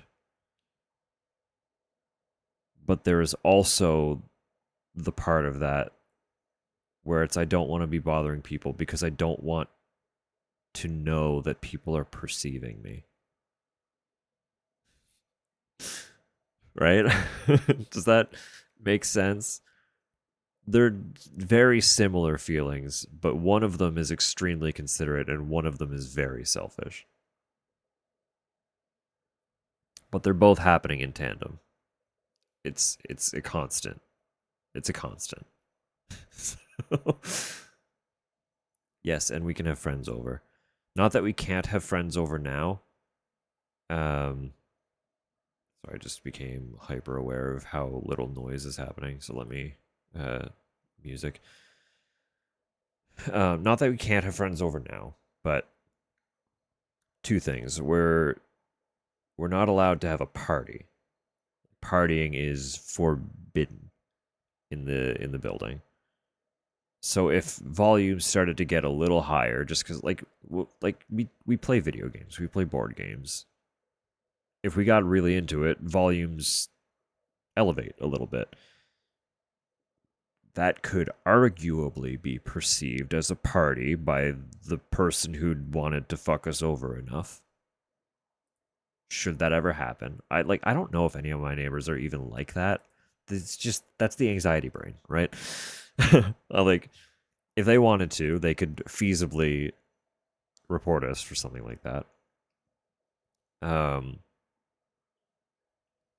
but the other side of it is the parking lot is very tiny. And we're only allotted one parking space. So if suddenly we have friends coming over and they all come separately, that could be 3, 4, 5 different vehicles trying to fit into a parking space that does not have that many spaces. And then we get in trouble because our friends have parked in our building to come hang out. It's just like it's all kinds of inconvenient. And that will no longer be an issue either because they can just park in our yard and it's fine. It's fine. Or we have an extremely long driveway, like exceptionally long. Just park somewhere along the driveway. Leave enough room for people to get by you and make sure that you can actually get out because it kind of dips a little bit. Don't get stuck. And we can yell past 10 p.m. We can yell past 10 p.m. Tupper, if you are ever at your parents' place, don't be surprised if I just have a night where I'm awake until like 3, fully coherently playing video games. Full volume. No more of my like super close to the mic trying to keep super quiet because I know there's a bedroom beside me. It would just be full open volume. I don't care. Don't give a shit. It doesn't matter.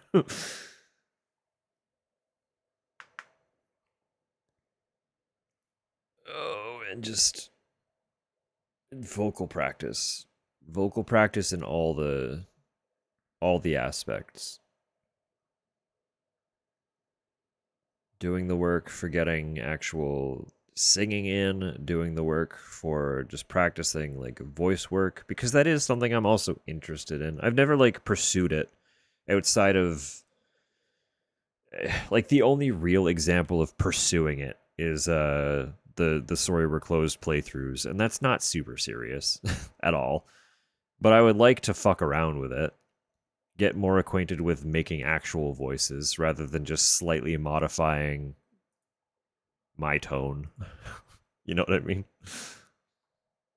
So I feel confident that with the work I could I could quite well get into different character voices beyond just the minor modifications of my voice. Because I have that fascination already with how the voice works mechanically.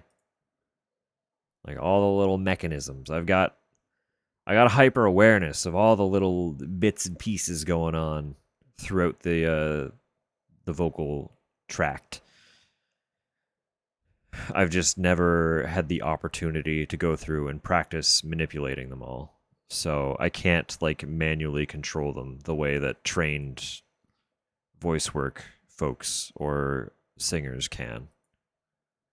And I want to change that. I want to change that real bad. It feels like a weird there's like a dissonance, right? To being aware of the different parts of your throat and voice and being able to like consciously feel them, to know where to manipulate, but not having the know-how to manipulate them because those muscles just haven't been trained that way.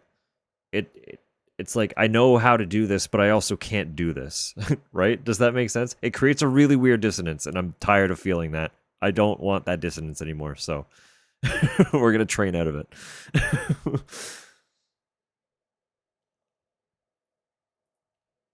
I feel like how can I like relate that to other things? Like have you ever seen like a dancer do something and then like attempt to do it yourself and realize you can't even though you fully understand how it should work? Or like an acrobat, seeing an acrobat do something and being like mechanically I know what my body needs to do that. It just physically can't. It's incapable. It's that sensation, but with the voice.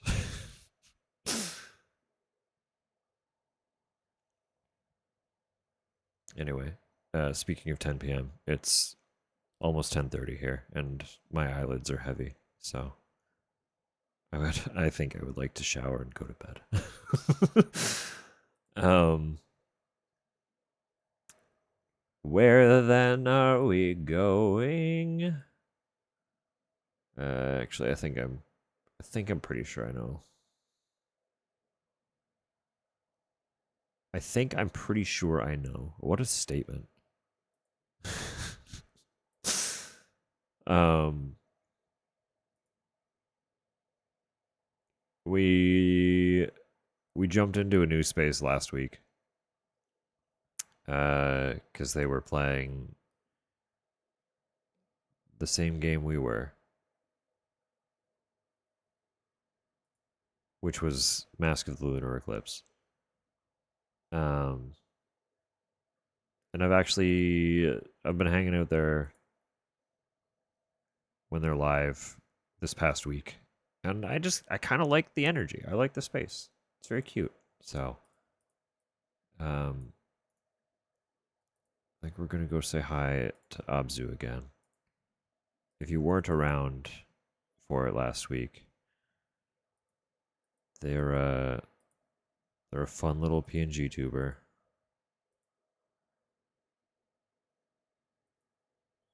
Right now, they're playing a game that I know very little about. I've heard of the series, and I'm pretty sure it's pretty grim. So, fair warning there. We are moving from a slightly less horror energy tonight into a much more potentially horror energy. But to my knowledge, the series is like a turn-based RPG.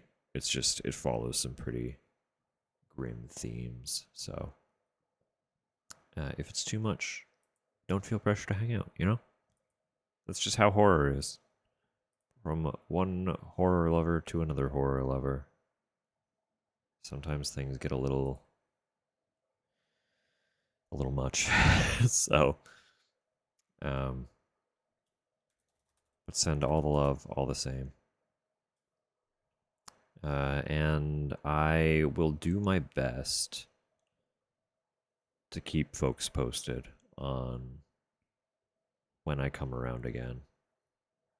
It's all going to be very, very up in the air more and more as things progress. So, um, tomorrow is off the table because we're meeting friends who are home for a little bit, and then we'll see what happens on Wednesday. You'll know when I know, because as of right now, I don't know. So send the love on over to Abzu. Thank you for hanging out. I am quite enjoying this game. Interior Worlds is lovely. I knew I would like it, but it's actually been pretty cozy, and I'm excited to explore more when we get the chance to do so. So, take care for now. Thank you all for being here. We will catch you in the next one. Whenever that may be. Till then, be good.